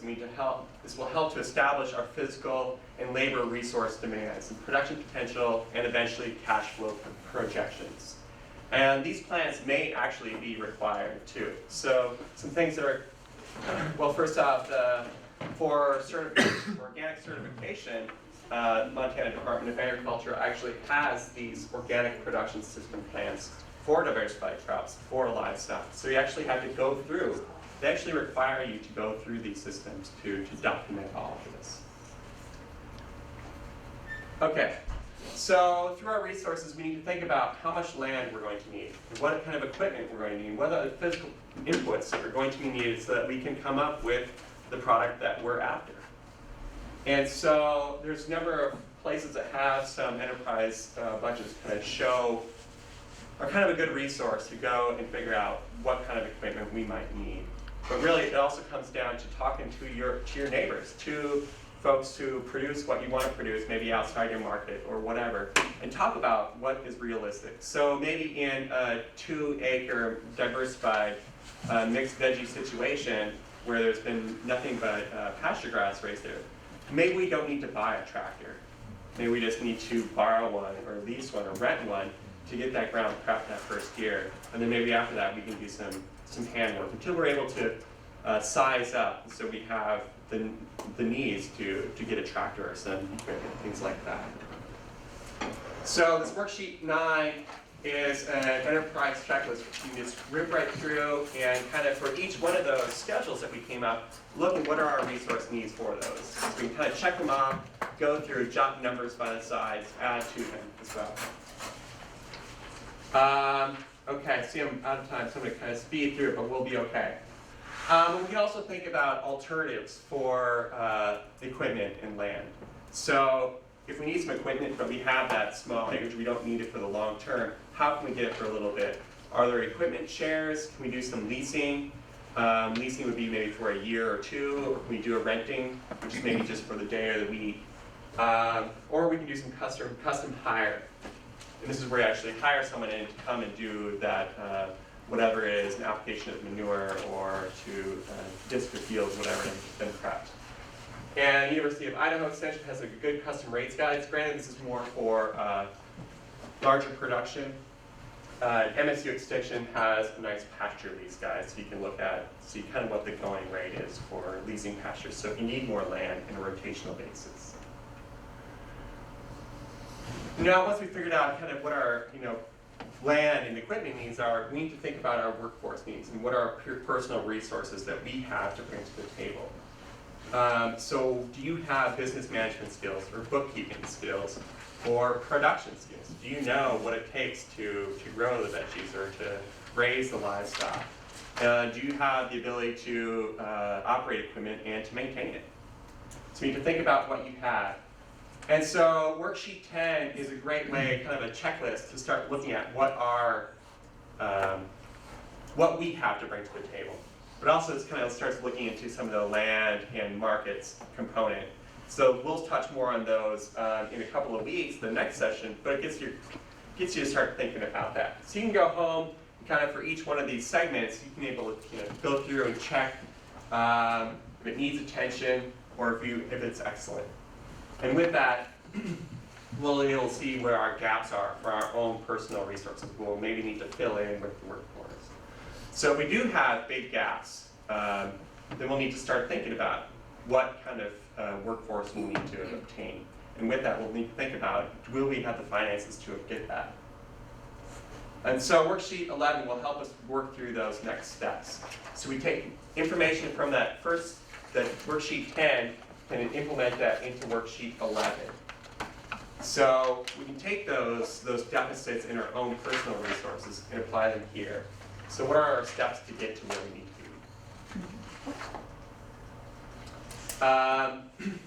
be? And then we can also, with that, prioritize our skill development. So like this other prioritization of goals and whatnot, we have limited resources often at times. So where are our main priorities for getting help, outside help, fulfill what our needs are? So next we need to think about what type of work and accompanying workload is necessary. So what are the tasks required for the marketing, operations, and finance to get these products out? And we also need to think of ample time for record keeping. And so this goes back into those requirements that may be necessary for organic certification, if that's the route you want to go to. But what's coming down the pipeline is the Food Safety Modernization Act, which kind of models some of the record keeping that organic certification has. And so exactly not know what all have to be recorded or what the rule and law exactly is at this time, but kind of keep that in mind that you need to make sure that you have enough time to do these kind of record keeping components. Okay, so we need to think about that workload. How much time is required for each task? Where are those seasonal bottlenecks? Where are those peaks and valleys? Valleys. And we need to include secondary tasks along with these. So these secondary tasks may be equipment repairs. It may be housekeeping at the bed and breakfast. Things like that we maybe aren't brought up to the top of the list. We need to always keep those in mind. And how we can estimate tasks, if we've done that task before on our own, we have experience working on someone else's farm, we know how much time it takes to get that job done, great. If we don't, there's enterprise budgets that estimate that time that it takes, or again, you can talk to another farmer, another experienced farmer in your area. The worksheet 12 kind of goes through this. You can lay it all out and kind of see where those high points are for labor. And this may even be on a day-to-day basis as well. So you may have big demands early in the morning for harvest days or for milking. Okay, so before we really can get your workforce and define it, we really need to understand what kind of skills are needed to accomplish each job. So once we kind of understand what all those requirements, what it takes to get that job done, we need to think about what additional jobs are you going to take on. What are you willing to do? Are you willing to go out and heat and weed? Is that just fine for you? But maybe you may not be fine with sitting behind a computer and doing the books. So you need to think about your own willingness to do different jobs. And then, so if you do have deficits, where will you fill this additional workload? Will you just shift some responsibilities among those folks already in the business? Hire new family members, get interns or woofers. These are worldwide opportunities on organic farms. And Bryce is going to talk, Bryce Christians, who owns Native Ideals, is going to be coming in after lunch. And he's going to talk about some of this and what they use for alternative workload strategies on their farm. So he'll get more into that. Or are we going to reorganize our business, tone it down a little bit to reduce the workload needs? These labor strategy really touch back to our goals. So we have this goal that we want to make sure that we reserve time for our family. So we need to take that into account too and really think about that. Maybe we have to reorganize our business. One other quick thing to think about when you're thinking about your workforce, one often cited economic development thing is that every business requires three primary tasks: the marketing, the accounting, and the product. And usually people will have 2 out of the 3 of those, but it's very, very rare to find somebody who has all 3. So you're either going to be great at the accounting and the product, but you're not going to feel so confident in the marketing, or you're going to be great at marketing and great at the product, but you're going to hate doing the accounting piece. And the earlier you can figure out which one of those you hate doing and how you can hire an accountant to do it for you or get a partner on board to help with that, the better. And when you think about that is if we do need to take in additional help, it's a risky venture. And we need to think about those finances, and think about what we're going to be coming in to see if we really can afford that. Okay, so finally we need to start thinking about our size, our business, and plan for potential growth. Estimate realistic production estimates for each production schedule. So back again, talk to your neighbors, and there are some enterprise budgets that can help plan out how much ground is required to get so much out of production of a particular crop. And so those resources are out there. If you have questions on how to access them, how to find those resources, shoot me an email. I can help find those for you. And with that, we need to develop some output projections, estimating our output and capacity. But we should look at highs, mediums, and lows. What are we going to see out of a bad year? So if we have maybe some poor rain, if we have an early frost, what are we going to expect from the low side? And then look at the high side. Okay, so that's what I have here. I know I kind of rushed through that last segment. I'm already eating deep into Amita's time, but we're going to work until lunch, so sorry about that. But yeah, I think what's important here is to work through these worksheets and kind of really think about, you know, those tasks at hand, how we're going to achieve them, and always look back at those goals that we've established. Okay, any questions before we roll into the next segment? Okay, so for those online, I'm going to cut off real quick.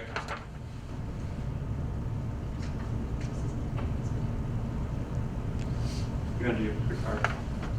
Just this. Do you have to have what kind of insurance you have to have for laborers?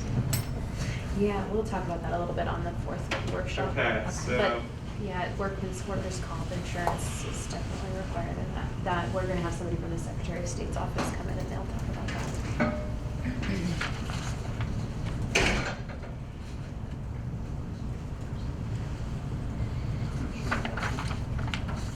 Okay, so for those of you online, we'll need to go to the business model canvas video on your left side. And so we're going to jump into that and then we'll come back.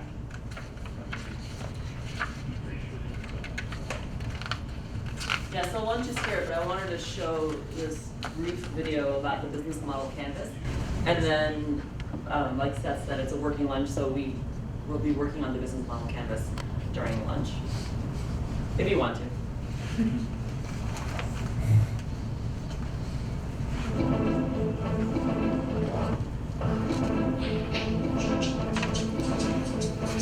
An organization's business model can be described with 9 basic building blocks: your customer segments, your value proposition for each segment, the channels to reach customers, customer relationships you establish, the revenue streams you generate, the key resources and key activities you require to create value, the key partners, and the cost structure of the business model. But it's not sufficient to just enumerate the 9 building blocks. What you really want to do is to map them out on a pre-structured canvas. I'm going This to is what rewind we it a call the second. business model canvas, a tool that helps you map, discuss, design. What you really want to do is to map them out on a pre-structured canvas. This is what we call the business model canvas, a tool that helps you map, discuss, design, and invent new business models. Let's briefly go through the 9 building blocks, starting with the customer segments. These are all the people or organizations for which you're creating value. This includes simple users and paying customers. For each segment, you have a specific value proposition. These are the bundles of products and services that create value for your customers. The channels describe through which touchpoints you're interacting with customers and delivering value.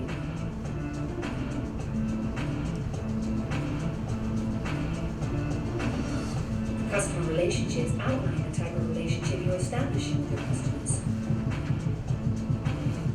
The revenue streams make clear how and through which pricing mechanisms your business model is capturing value. Then you need to describe the infrastructure to create, deliver, and capture value. The key resources show which assets are indispensable in your business model. Key activities show which things you really need to be able to perform well. Partners show who can help you leverage your business model, since you won't own all key resources yourself, nor will you perform all key activities. Then once you understand your business model's infrastructure, you'll also have an idea of its cost structure.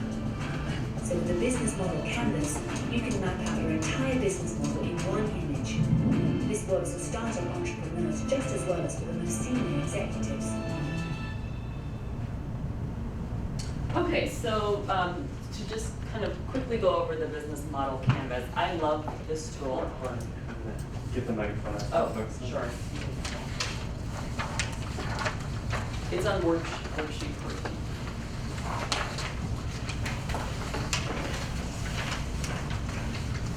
So most people hate to write the business plan, from my experience. They find it very intimidating, or it just, they look at it, they're just like, oh my gosh, this is forever. But the business model canvas, on the other hand, I think people love to do. And we, when I say we, Montana CDC, because we look at a lot of businesses, we evaluate a lot of businesses for financing. I love this too, because what I often find, for a lot of, I work with a lot of people who have initial drafts. A lot of them, it's just a lot of fluff. It doesn't really tell me the meat of what's happening. But the business model canvas allows you to really map out what you're doing. And if you actually, I will send links that Annie will share with you, the business model generation.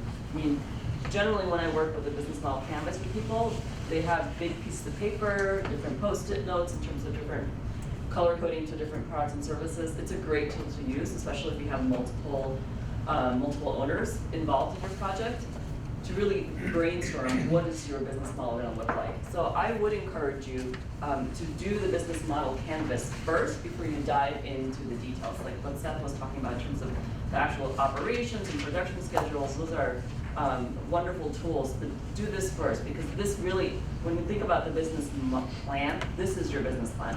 Each of these boxes is basically what you write about in your business plan. What's missing here, what's linked to the revenue streams and cost structures, is your actual projection template. Okay, so quickly go through it. Your customer segments is, who are your main customers? Some of you may have different buckets of customers. You may have, your people who come on the farm and buy from you. You may need to sell wholesale. Okay, so describe the different pockets of customers. And we'll talk about customers in the next class. And then let's move to the value proposition. Fancy word for basically what are you providing? What's your product or service that you're providing to those customers? The customer relationships is, what type of relationship are you producing? I love what Noah said in terms of you want devotees. That's perfect. That really captures, you want somebody who's just hardcore about your product, right? They just love you. But you may have different types of customer relationships. It may be, if you're selling at a farmer's market, it's face-to-face, but it's a very different type of customer relationship than somebody who's constantly going to your farm.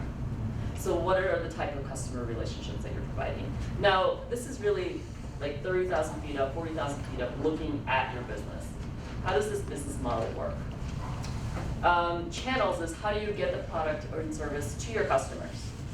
So, is it face-to-face? Do people come to you? Do you sell online? Whatever that distribution, or do you do it through wholesale? Whatever that distribution system looks like. Key activities and key resources. So key activities are basically, what do you do? What is your operations? The major things that you do. Production, marketing. Key resources, again, what are the key things that you need? Land, equipment, human resources. Some businesses have intellectual property or something like that. So what are the main resources? And then the key partners are basically, who do you work with? Who are your partners? And these could be other businesses that you work with. They could be your accountant, whoever that is. And then the cost structure is, what is your cost structure? The basic, what do you spend money on?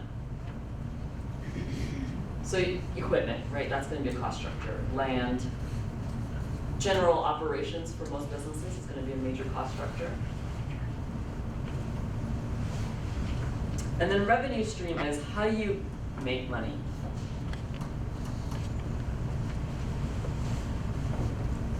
Some of you may just have one single source of revenue stream. You sell your product directly to your consumers, and that's your major source. But some of you may have several different sources. If you do something online, that's another revenue stream. Possibly if you sell it to a different customer or wholesale, whatever that is. I know I'm kind of running through these. So I would recommend, if you would like, to work on this through your lunchtime. You don't have to, but because once you do this, you actually have your business model mapped out. And I will send you the link. This business model generation actually has wonderful samples of different business models out there. Because no matter what type of business you are, everybody has a business model. Any questions? Is there a reason this is laid out the way it is? Because it seems really kind of convoluted to my American mind, at least, working right to left and kind of jumping all over. I mean, I know there's a lot of interrelated parts, but like, why was this? I mean, I don't know if that's appropriate right now, but.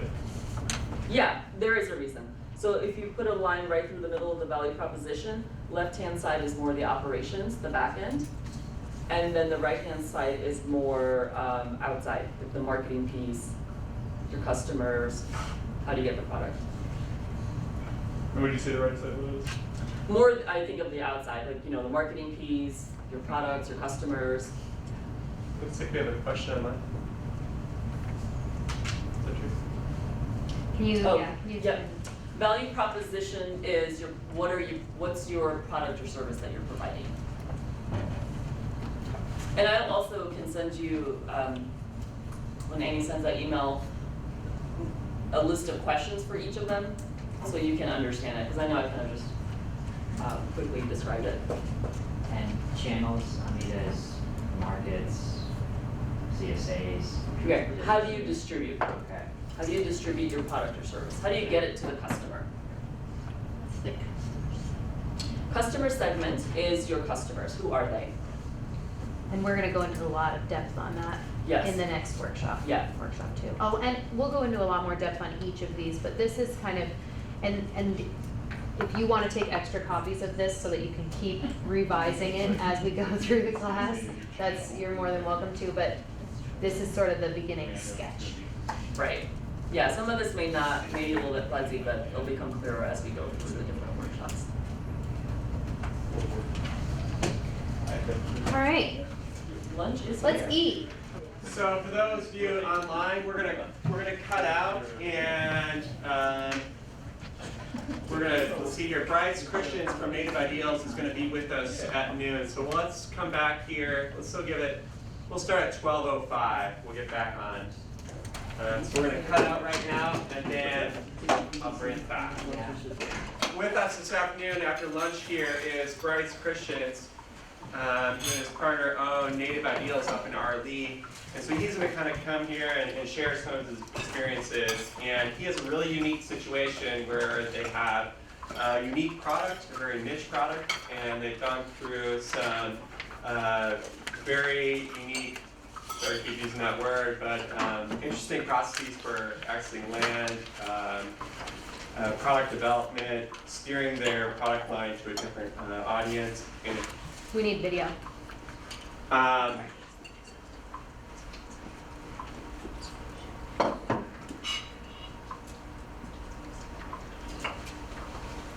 There we go. Thanks. Okay. And so I'm not going to try to explain what Native Ideals is. That's what Bryce is here to do. So so think about what we've talked about already and when he's going through this presentation here and kind of ask him lots of questions. Thanks, Bryce. Yeah, no problem. All right, yeah, my name is Bryce Christians. My partner Rebecca Shoemaker and I started Native Ideal Seed Farm up in the Draco Valley. And this presentation is more geared towards what like a typical year for us is, and then I put some marketing stuff on the end of it. So definitely ask questions. I know wherever Seth disappeared to, he had things that he wanted me to touch on, but if I don't touch on things that you guys have questions about on our farm, definitely let me know.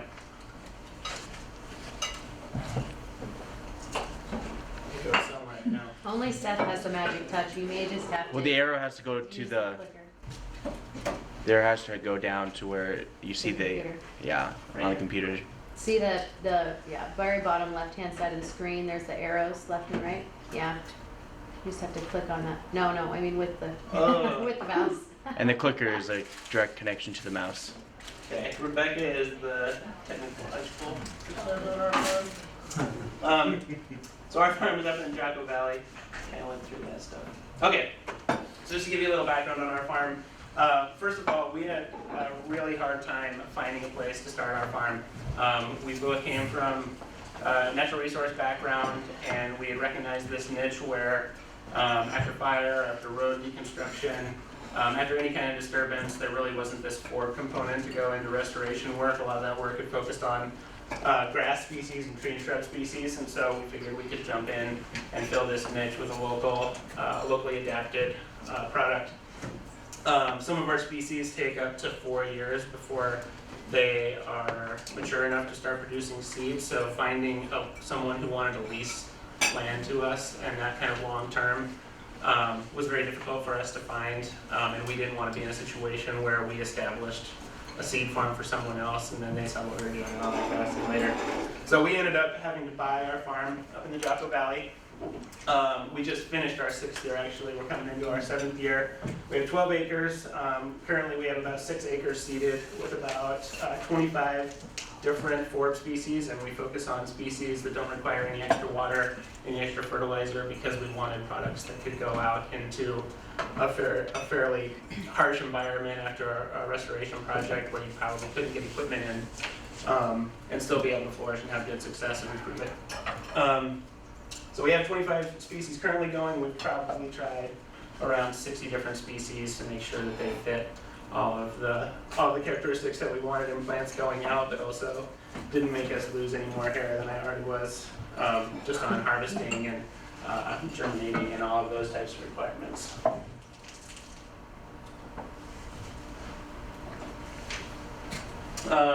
So all of our species were established with wild-crafted seed that we collected from local source populations. This is a pretty typical population that we would go to. We wanted to find healthy plant communities that weren't under threat from invasive species or anything like that. They could take the type of plant material removal that we were going to do. This is in the 9 Mile on Forest Service lands, and we had to work through all the permits and stuff with local Forest Service regions and private landowners to make sure that we could collect from those sites. But this kind of typifies what we were looking for: healthy plant populations, lots of individuals on the site, and it was close enough to our farm that we could actually get back out onto the site. Because for a lot of these species, they haven't been messed with through any horticultural process, so their seed set is really broad over like 2 to 3 week span.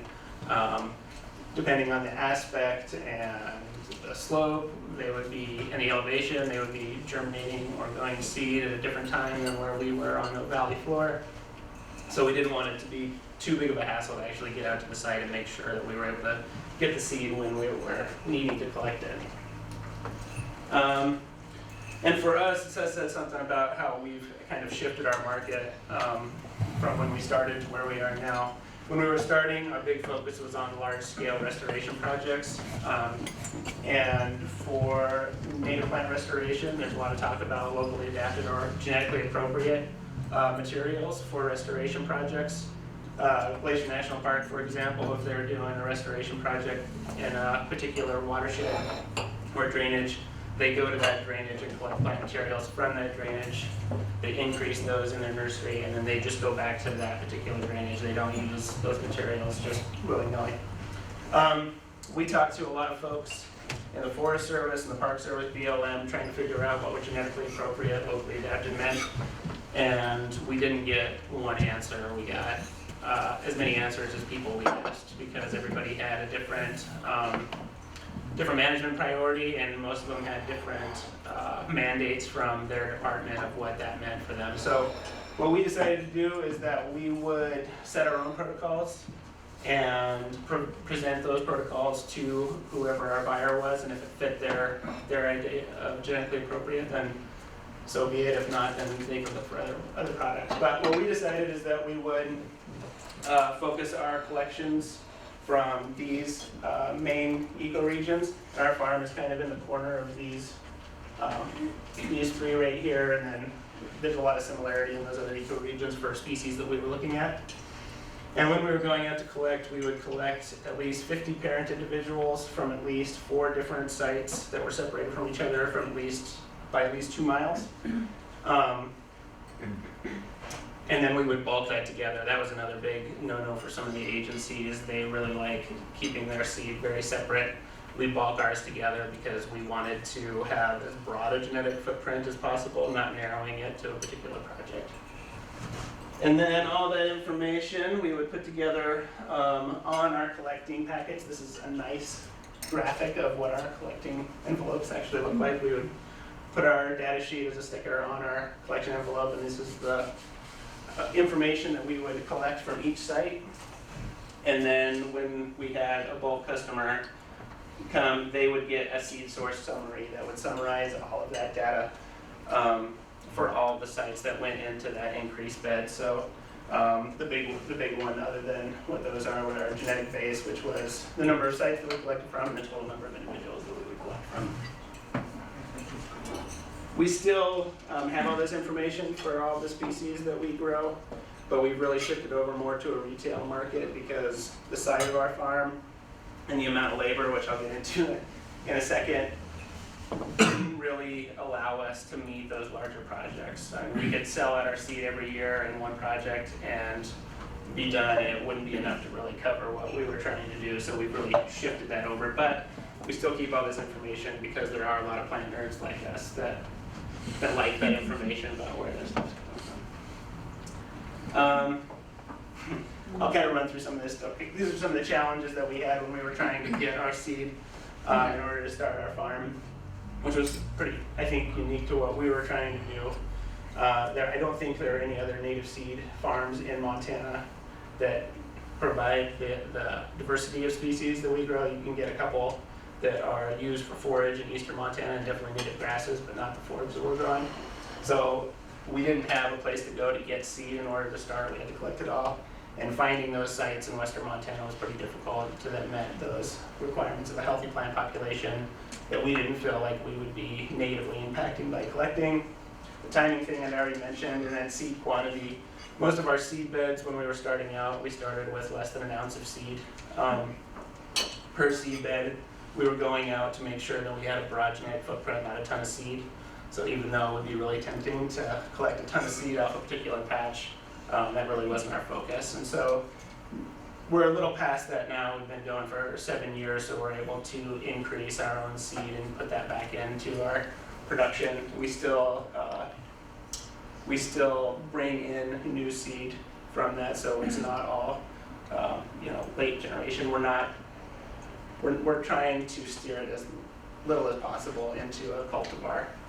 So we still include new plant material. Okay, and these were kind of species that we were looking for as we went along. We wanted species that established well from broadcast seeding, and these, I'm glad we went with these because it really transferred well over to a retail market. People aren't familiar with our species, and so having success at getting them to germinate with as little effort as possible definitely helps us keep our customers and not have to deal with a lot of calls of people saying this didn't grow. So these restoration species actually work really well for retail. Establish well from broadcast seeding, establish well on bare ground, prosper with abuse, compete with weeds. We knew we weren't going to find species that would completely outcompete weeds, otherwise it would just become weeds. So we wanted species that were resilient enough that once you got them established, they could kind of hold their own. And then just for our own sanity, relatively easy to harvest species too. And bitterroot here is actually a really easy species to grow and a really easy species to collect. And it's a unique enough species that people are really interested in talking to us about those kind of products. Okay, we also had to develop our own kind of establishment methods for all the species that we were growing. And I kind of take you to the process here. These 4 pictures on the bottom are a very simplified version of what we went through to figure out our establishment. Our farm was just a monoculture of smooth brome and spotted knapweed when we purchased our farm. And the thing that we had to deal with when we started our farm was what everybody has to deal with when you break up a large area and make it disturbed ground. We just had a ton of weeds in the seed bank come up. And it wasn't the smooth brome and the spotted knapweed that we had to deal with so much. It was a lot of those annual garden variety weeds, pennycress. I wish we had that because it took over the farm, but it was so easy to deal with. Field buckwheat,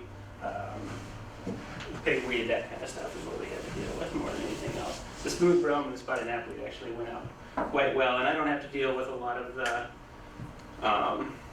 like the nitrogen content of the soils. A lot of our species don't do well with extra nitrogen, so I didn't have to do any amendments to our soil for our species to grow, which I think I got off kind of easy as far as that goes. We did struggle quite a bit with our seedbed prep. A lot of our species need to go through a cold stratification in order to germinate, so all of our seeding occurs in the fall.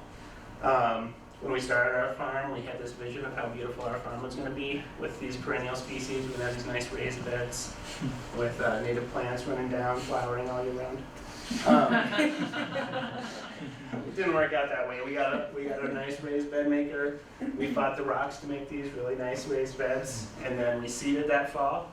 And the next spring, we transplanted plants from the aisles because the water and wind kind of blew all of our seeds into the aisles.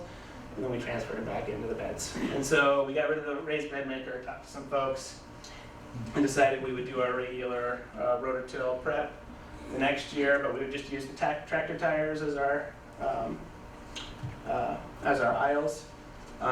Wasn't as bad that year, but we did spend a lot of time still transplanting plants from our tractor wheel tread back into the beds, and so we're like, oh, we just need to do this on a micro scale. So what we decided to do was pull a nice chisel plow through after we prepped it, create these nice furrows, and then still do our broadcast seeding. The seed is small enough that if you try to drill it, you tend to bury it too deep for it to really germinate and just go dormant. So we could broadcast on these. We would still have that water and wind erosion, but it would fall into these nice little happy niche spaces in our aisles. And even in the end product, we'd have these nice beds that looked like they were drilled, but they would just fall into the furrows, and there would be enough moisture retention that they survived and were happy. This is the method that pretty much works for every species we try now. Again, our seed was super small, so seeding an ounce of harebells or something that's 8 million seeds per pound, we really needed something as a medium to be able to spread that out rather than have one patch of harebells and then a nice bare row. So we've experimented with a couple of different mediums to help us spread that out more evenly. Just regular sand works really well for us. So we spend a lot of time playing around with the rates of that, however, because our hope was to produce as much seed as possible. For some of the species we found, if we seeded them super thick, we'd have a nice, awesome bed, not a lot of weeds because it would compete with that. But then we got to seed fill and seed set, they would compete with each other for resources, and we'd have actually lower yields than we would if we dialed that back. So for each species, we've kind of played around with that, and we can't really find a lot of information on that type of seed production yield information. We can find propagation protocols, but not a lot for actually producing seed.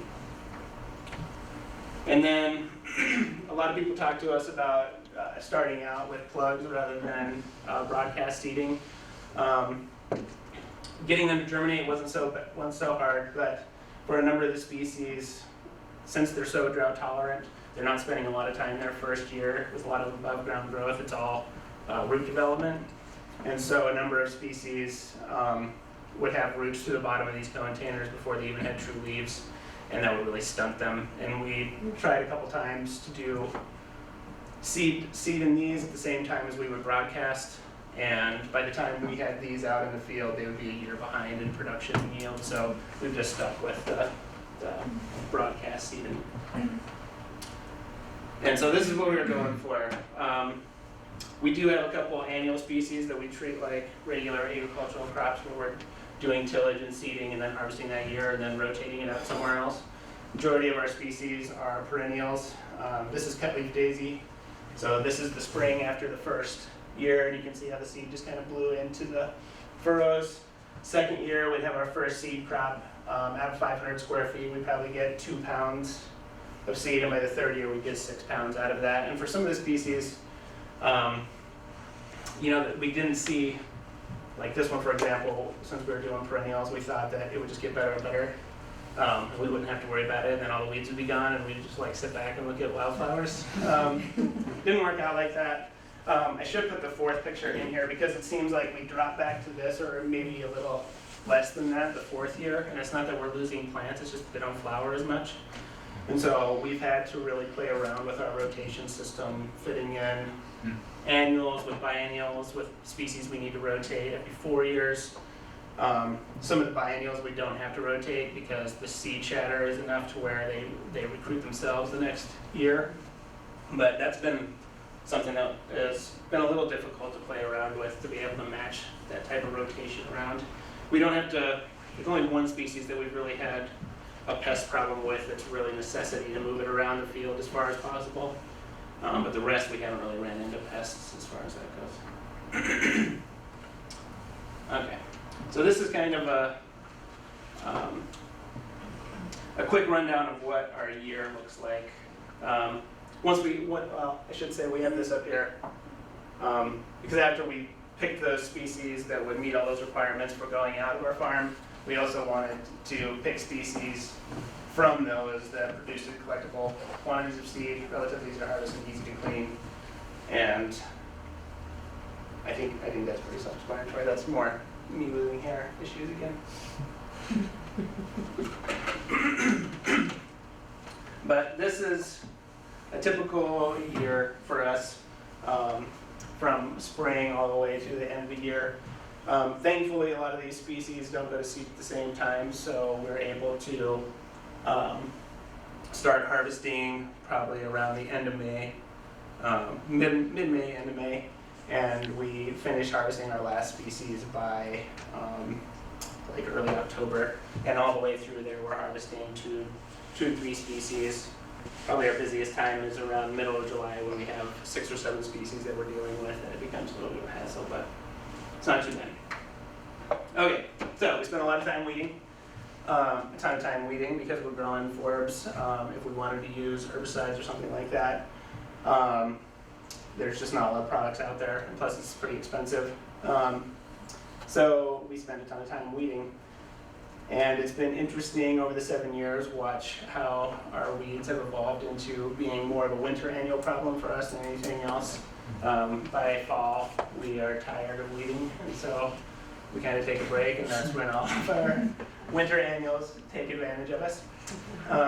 So we've started using these tine weeders late in the fall and early in the spring to help manage for that. Since we have these perennial beds, these work really well in not damaging the plants that we want to keep, but they do really well at getting rid of those little terminants for us. And this is when we don't have a lot of labor on the farm either. It's just Rebecca and I for the most part, early spring, late fall, so we're trying to manage our time as best we can. Early spring weeding. Oh wait, wasn't the first one early spring weeding? Very early spring. Oh, very early. Yeah. Okay. Early spring weeding. We use the WOOF program for farm volunteers. I don't know if anybody's familiar with that. It's willing workers on organic farms. So we basically trade labor for room and board. We like to do 2-week intervals because people don't like to pull weeds after 2 weeks. And people, it's a worldwide program, so we have people from all over. European woofers are definitely, they're definitely way better than any of the American. But everybody wants to come to Montana and work on a wildflower farm. And the ones that come in June, they totally live the dream. They get to see everything flowering. People that show up this early don't get to live the dream so much. And they're not as excited to be on a wildflower farm when it's mostly just weeding. So 2 weeks work well. They're excited, they work with you, they get to learn what we're doing on the farm, and then they can go to Glacier and someone else comes in and super excited. So works really well. We also hire a farm manager starting around this time that helps us manage the woofers.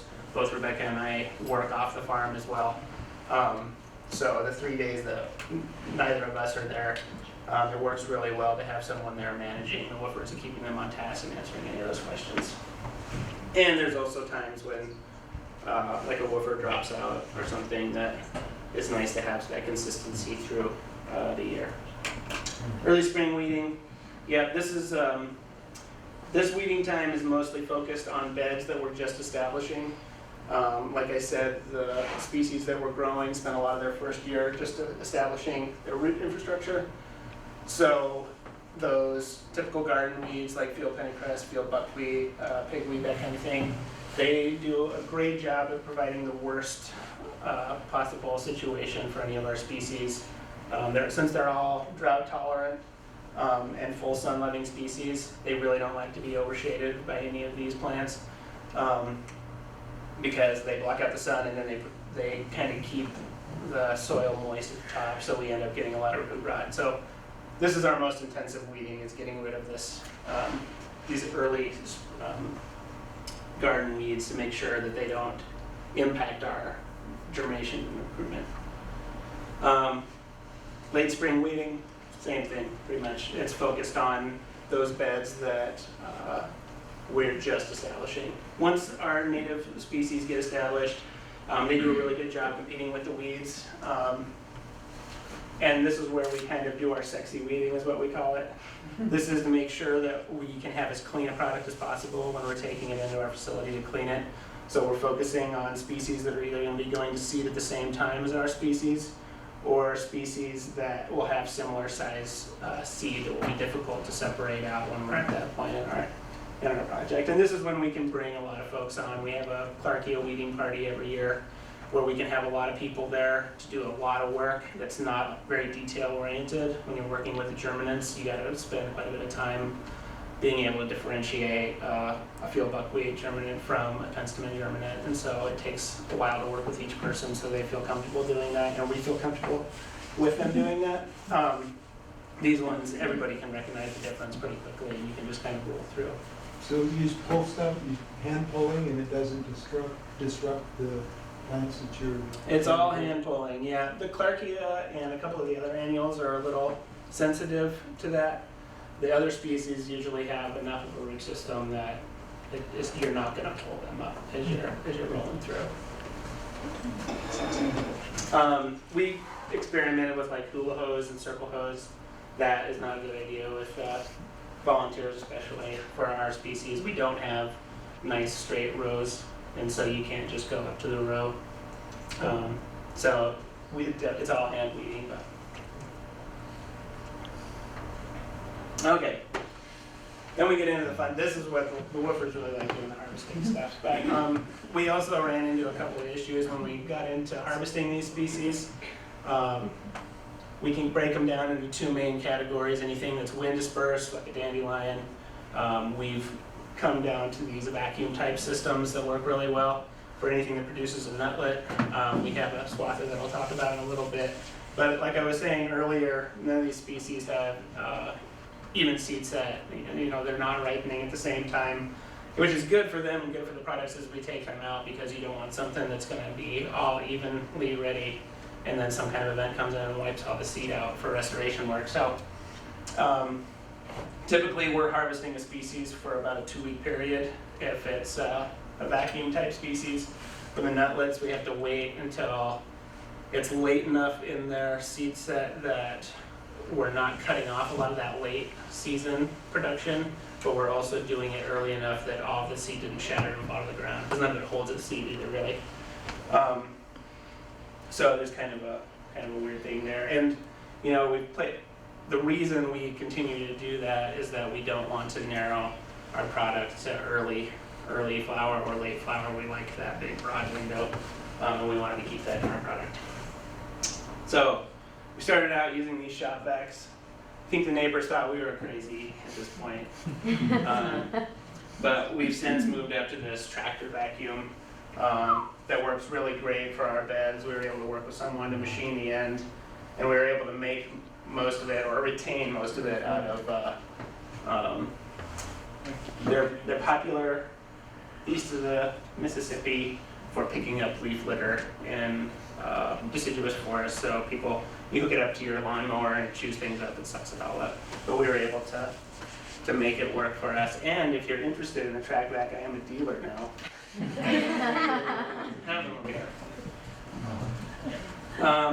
Okay, for seed harvest type 2, this is for the nutlets. We got this little swather out of a guy from Tennessee who had a wildflower farm.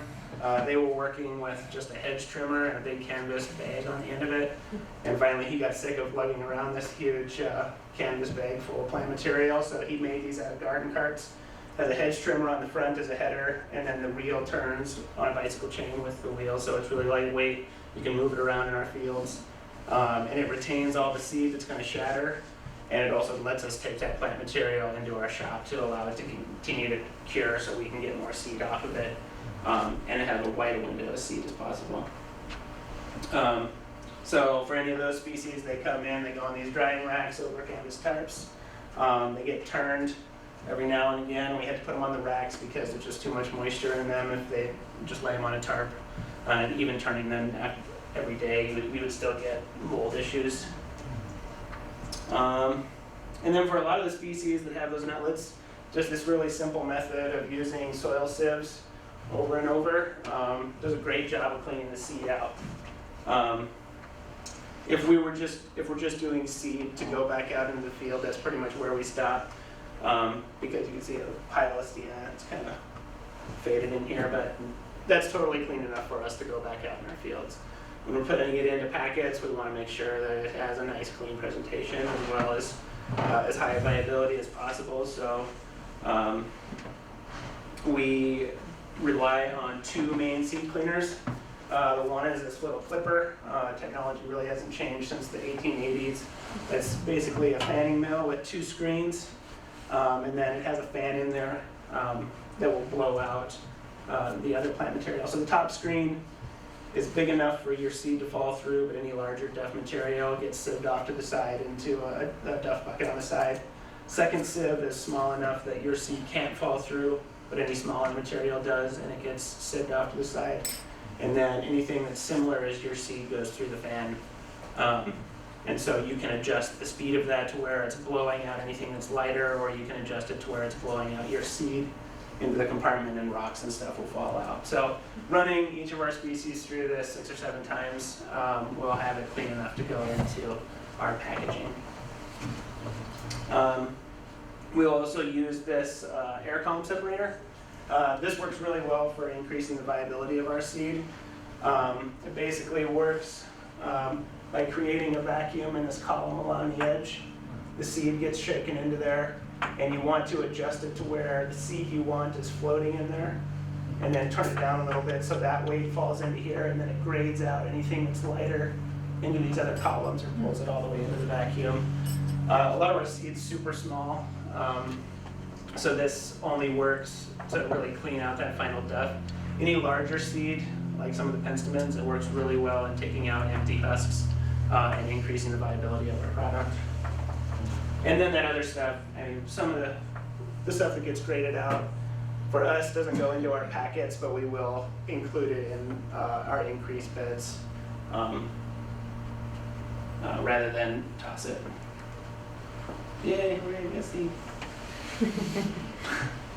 Okay, Seth wanted me to talk about some of our marketing stuff.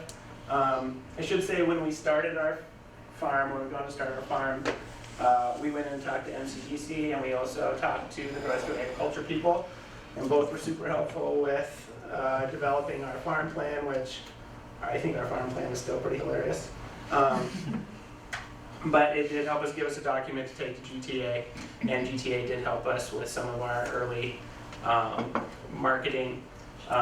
Now we have these super cute packets. When we started out, we had little glass cork vials. GTA helped us with purchasing some of that material to get us out. They also helped us pay for a contractor for our display cases. When we started, we wanted retail to be a very minimal part of our operation. That didn't work out so well for reasons I said before, so we really shifted over. When we shifted over, we went back to GTA, and they helped us shift over to our retail line. They gave us grant funding to both design and print our whole packet line, which was pretty awesome, I think. And prior to that, someone from Maine, Montana was able to come out to our farm and spend like 3 or 4 hours with us talking about what we wanted to do.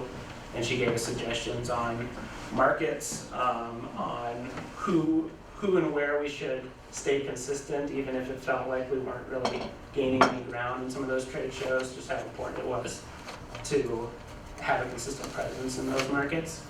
And then they kind of helped us work through some of the information just on, the reason we went to paper packets is because our products are unique enough that people aren't familiar with them. They need information when they get it in order to feel confident enough to buy it. So we couldn't put all that on a little tag on a little glass vial. So our back of our packets, which I should, maybe I'll bring up our website here. Back of our packets have range maps for where they're native to outside of the state of Montana. Growing directions, how many seeds are per packet, that kind of stuff. And I also think the 5 years that we spent at the farmer's market helped us design our packets because we were able to match the information on the back of the packet to the questions that we got every time we were at the market. So what's GTA? Growth through agriculture. And they either do grants or loans. It's a program through the Montana Department of Agriculture, and there's I think in the marketing section it has their website. Yeah, they have both the GTA folks and the Made in Montana folks were awesome to work with. They were super excited. They just like talking to me.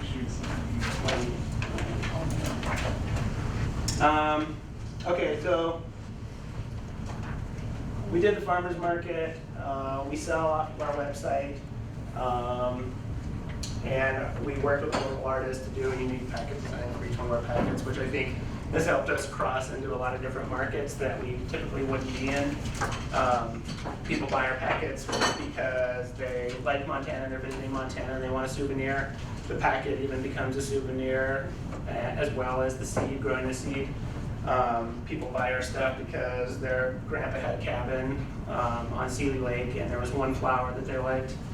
I don't know, we've been able to pick probably tourism, art because of our packets, so we're in a lot of galleries, and then native plant enthusiasts and just regular gardeners. So we have like 4 or 5 different markets that we really target and have different approaches for each one of those. And all of them kind of use our website as a resource. You can buy directly from there, which when we were just doing bulk, our website really didn't do anything for us. We didn't really sell anything off our website. It was kind of just a placeholder. Once we went to retail, it definitely become a big part of our business. And because we're doing retail, our Facebook, and doing markets like the summer and winter May fairs in Missoula, the craft fair, or the holiday fair in Helena, the Montana Made Fair in Helena. Anywhere where we can interact more with people or like just show pretty pictures has been huge for us of increasing our customer base.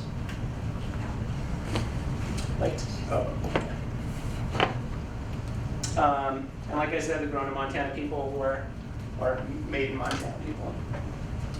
We're really awesome to work with. They encouraged us to start doing the Made in Montana show, which is a retail and wholesale show. That was in Great Falls, it's moved to Helena. From that, they gave us a discounted rate and invited us to be at the Billings Trade Show, which is a larger trade show that most of the park concessionaires go to, hospital gift stores go to, anybody that has a Made in Montana store, or even distributors that work through the town pumps and gas stations across Montana for their little Made in Montana section. All those people go there. And the Made in Montana people make a point of introducing you to those people when you're at those shows. So that has been a huge boost to get us outside of the Missoula market. It was pretty easy for us to saturate the Missoula market because it was close, but getting into the Billings and Bozeman market and markets around Yellowstone was a little more difficult, and they really kind of opened that up for us. Right now I think we're in 80 different retail outlets across the state. We also just do a ton of little field days talking about native plants, either with the Native Plant Society or the Natural History Center here, just to make people feel more comfortable about native plants and the plants that we grow.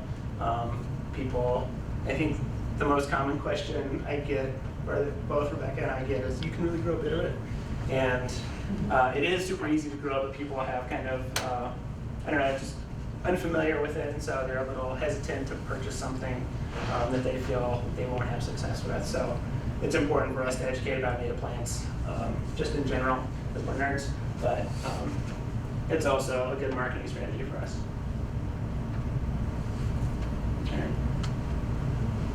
Yeah. Was education kind of first and foremost purpose when you started the business? Or did that develop later?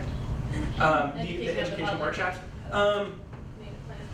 Was that a desire, I guess, on your part to spread the wisdom of native plants? So my career has been in invasive species, and I got into invasive species because of native plants. So I guess it was more just me being a nerd before. I did a lot of that through work, so it came pretty easy to educate about them. We try to do 2 or 3 a year, so we don't get too crazy, but. I got a quick question. So as far, I mean, most of my familiarity with Forbes is, sometimes if it gets you can pull into the market garden, you're pulling it because it's not what you're trying to grow. Mm-hmm. Other than the restoration work, are there other uses for Forbes? Yeah. Maybe used as a forage? Can they, is there, like what all?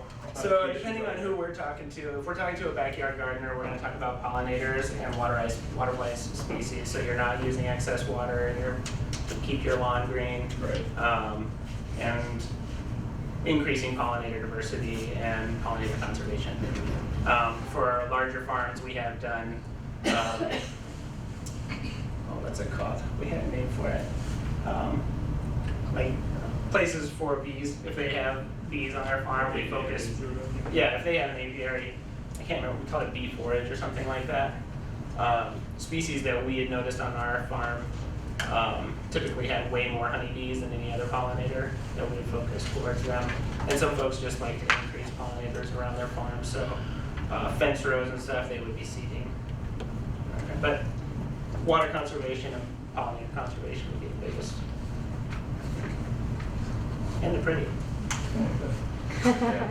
What did you say again? As far as I know, you said you started out as doing it for restoration, but now you've switched more to a retail sale. Oh, yeah. So what kind of percentage is are you still doing the restoration type bulk, or is it? Yeah, we're currently transitioning our farm more for seed production for retail, because what we found is that we were producing a ton of seed for these species, but restoration projects want 50 to 100 pounds of these. And for Forbes, they're never the main component. So even though that's going to cover a large area, they're doing like 80 seeds per square foot in a large project, it's still not enough to fill in more than one order. And did you find you were competing against like some of the larger, like there's a large seed company down in Wyoming and the Granite Seed Company out of Utah. Did you find you were? No, as far so as we for your actually market. view them as markets for us because a lot of those are seed brokers rather than seed producers. And so when they get a large contract, they call people like us that have smaller lots of it, and then they bulk it and sell it to the customer. But I think our biggest reason, because of the input and time that it took, we were never going to be able to produce and compete on that large of a scale. And then our return for packaging is just way more than we can get. For a pound of seed for this, we still sell at a pretty high premium, like $200 to $400 per pound. But a seed packet, we sell 1/10 of a gram for $2 a packet at wholesale. And so a pound goes from $200 to $6,000. We had to do all the groundwork to sell that. But it meets our objective of how many acres we can feasibly keep in production and keep clean and still pay for it. So can I just point out, just in case this didn't occur to anyone as business planning nerdy as me, that in relationship to what we talked about this morning, so your presentation was like perfectly produced. Because we had the first part where you were talking about what your goals were and how you met them. And one thing, it's in your worksheets, and there's a couple different worksheets where you talk about your goals, but there isn't a worksheet that has you like specifically lead out what are your next steps for meeting all those goals and what do you think are the ways that you can address them. And a lot of the ones that you said we had the goal of doing this, and we tried this, but that didn't work, so then we tried this, and that's what we stuck with. So, you know, those are always gonna change. And then that whole second piece where he was going through how he's doing what they do is really your operations plan. So like thinking about that kind of level of detail, that it doesn't have to get into the detail of we're going to grow this, you know, all of these crops or what we're gonna grow, but sort of how does it work on the farm? What's a year look like on the farm? And how does, because think about the people that you're gonna be giving your financing plan to, your business plan to for financing. Even if they work for the Farm Service Agency, they may not be familiar at all with what you do, with what you want to do. So giving them a really clear understanding so they feel like they really understand what your project is, what your farm is, what it looks like, who your market is, how does it work on a day-to-day, and that you know what you know. So that's kind of a really good overview, example of what your end product would look like for today. It was just perfect, Brian.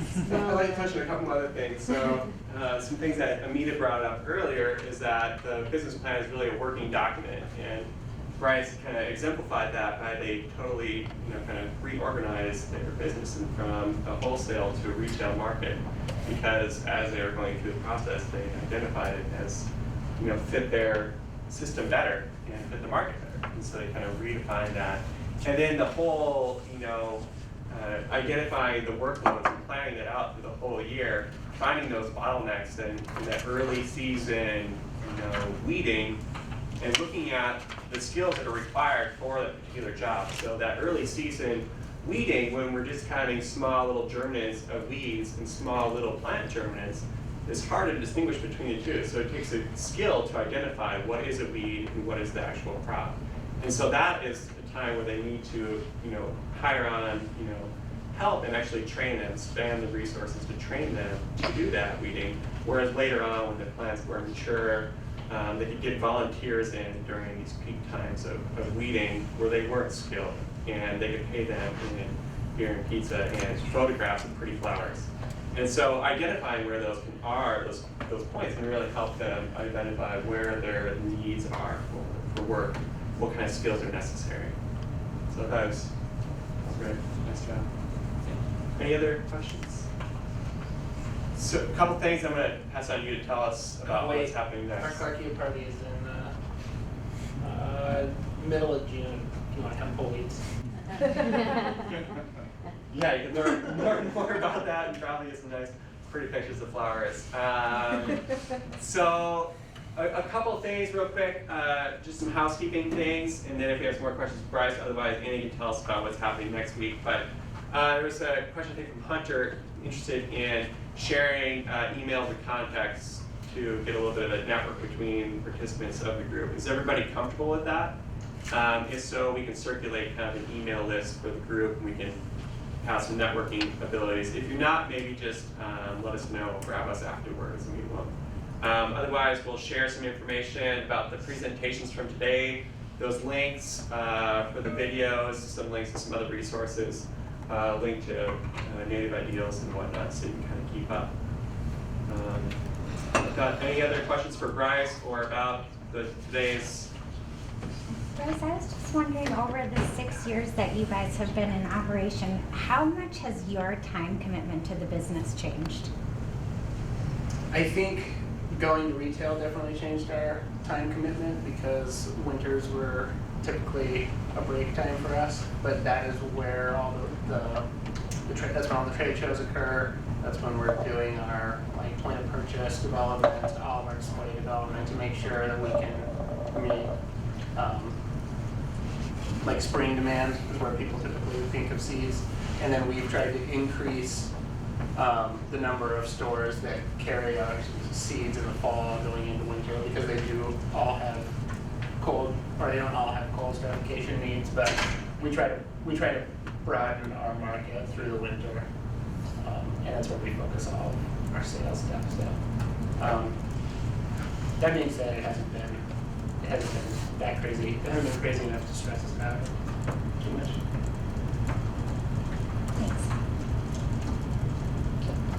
Anything else? Anything else?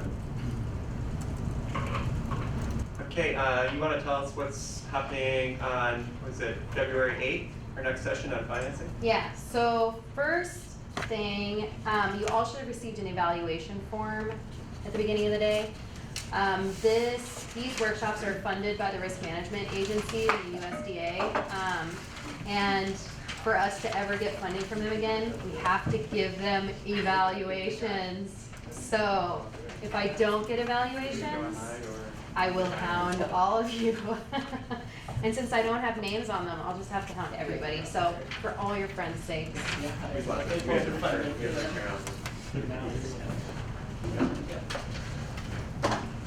We can take about 5 minutes doing that, and then I will tell you about next class.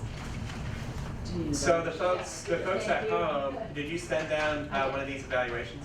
Yeah, Okay. the link was in there.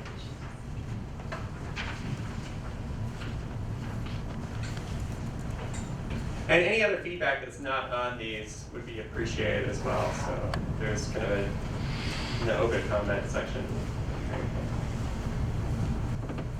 Okay, it looks like people are wrapping up these evaluations. You want to tell us what's happening on February 8th? the next Yeah, session? so when you're done with your evaluation, you can drop it off right by the door on your way out, or give it to one of the 4 of us. And so the next workshop is on February 8th, so we've got 3 weeks between now and then. If you need any feedback or want any help with any of the worksheets we did today, or looking forward at the worksheets for the next time, please feel free to get in touch with us, let us know. Also, I think a lot of you are hooked up to work with Amita for your business plan review and whatnot, so yeah, any of us are happy to help. So next time, Amita is going to be actually presenting about some of the parts of the chapter. She's going to be talking about market research and figuring out who your customers are and how to get feedback from them and figure out if they're a realistic market. We won't be having a presentation that really follows along with the curriculum on like pricing and distribution. What we're going to have for that instead is we're going to have the farmers market manager from the Clark Fork Market, and we're going to have the manager of the Western Montana Growers Co-op coming in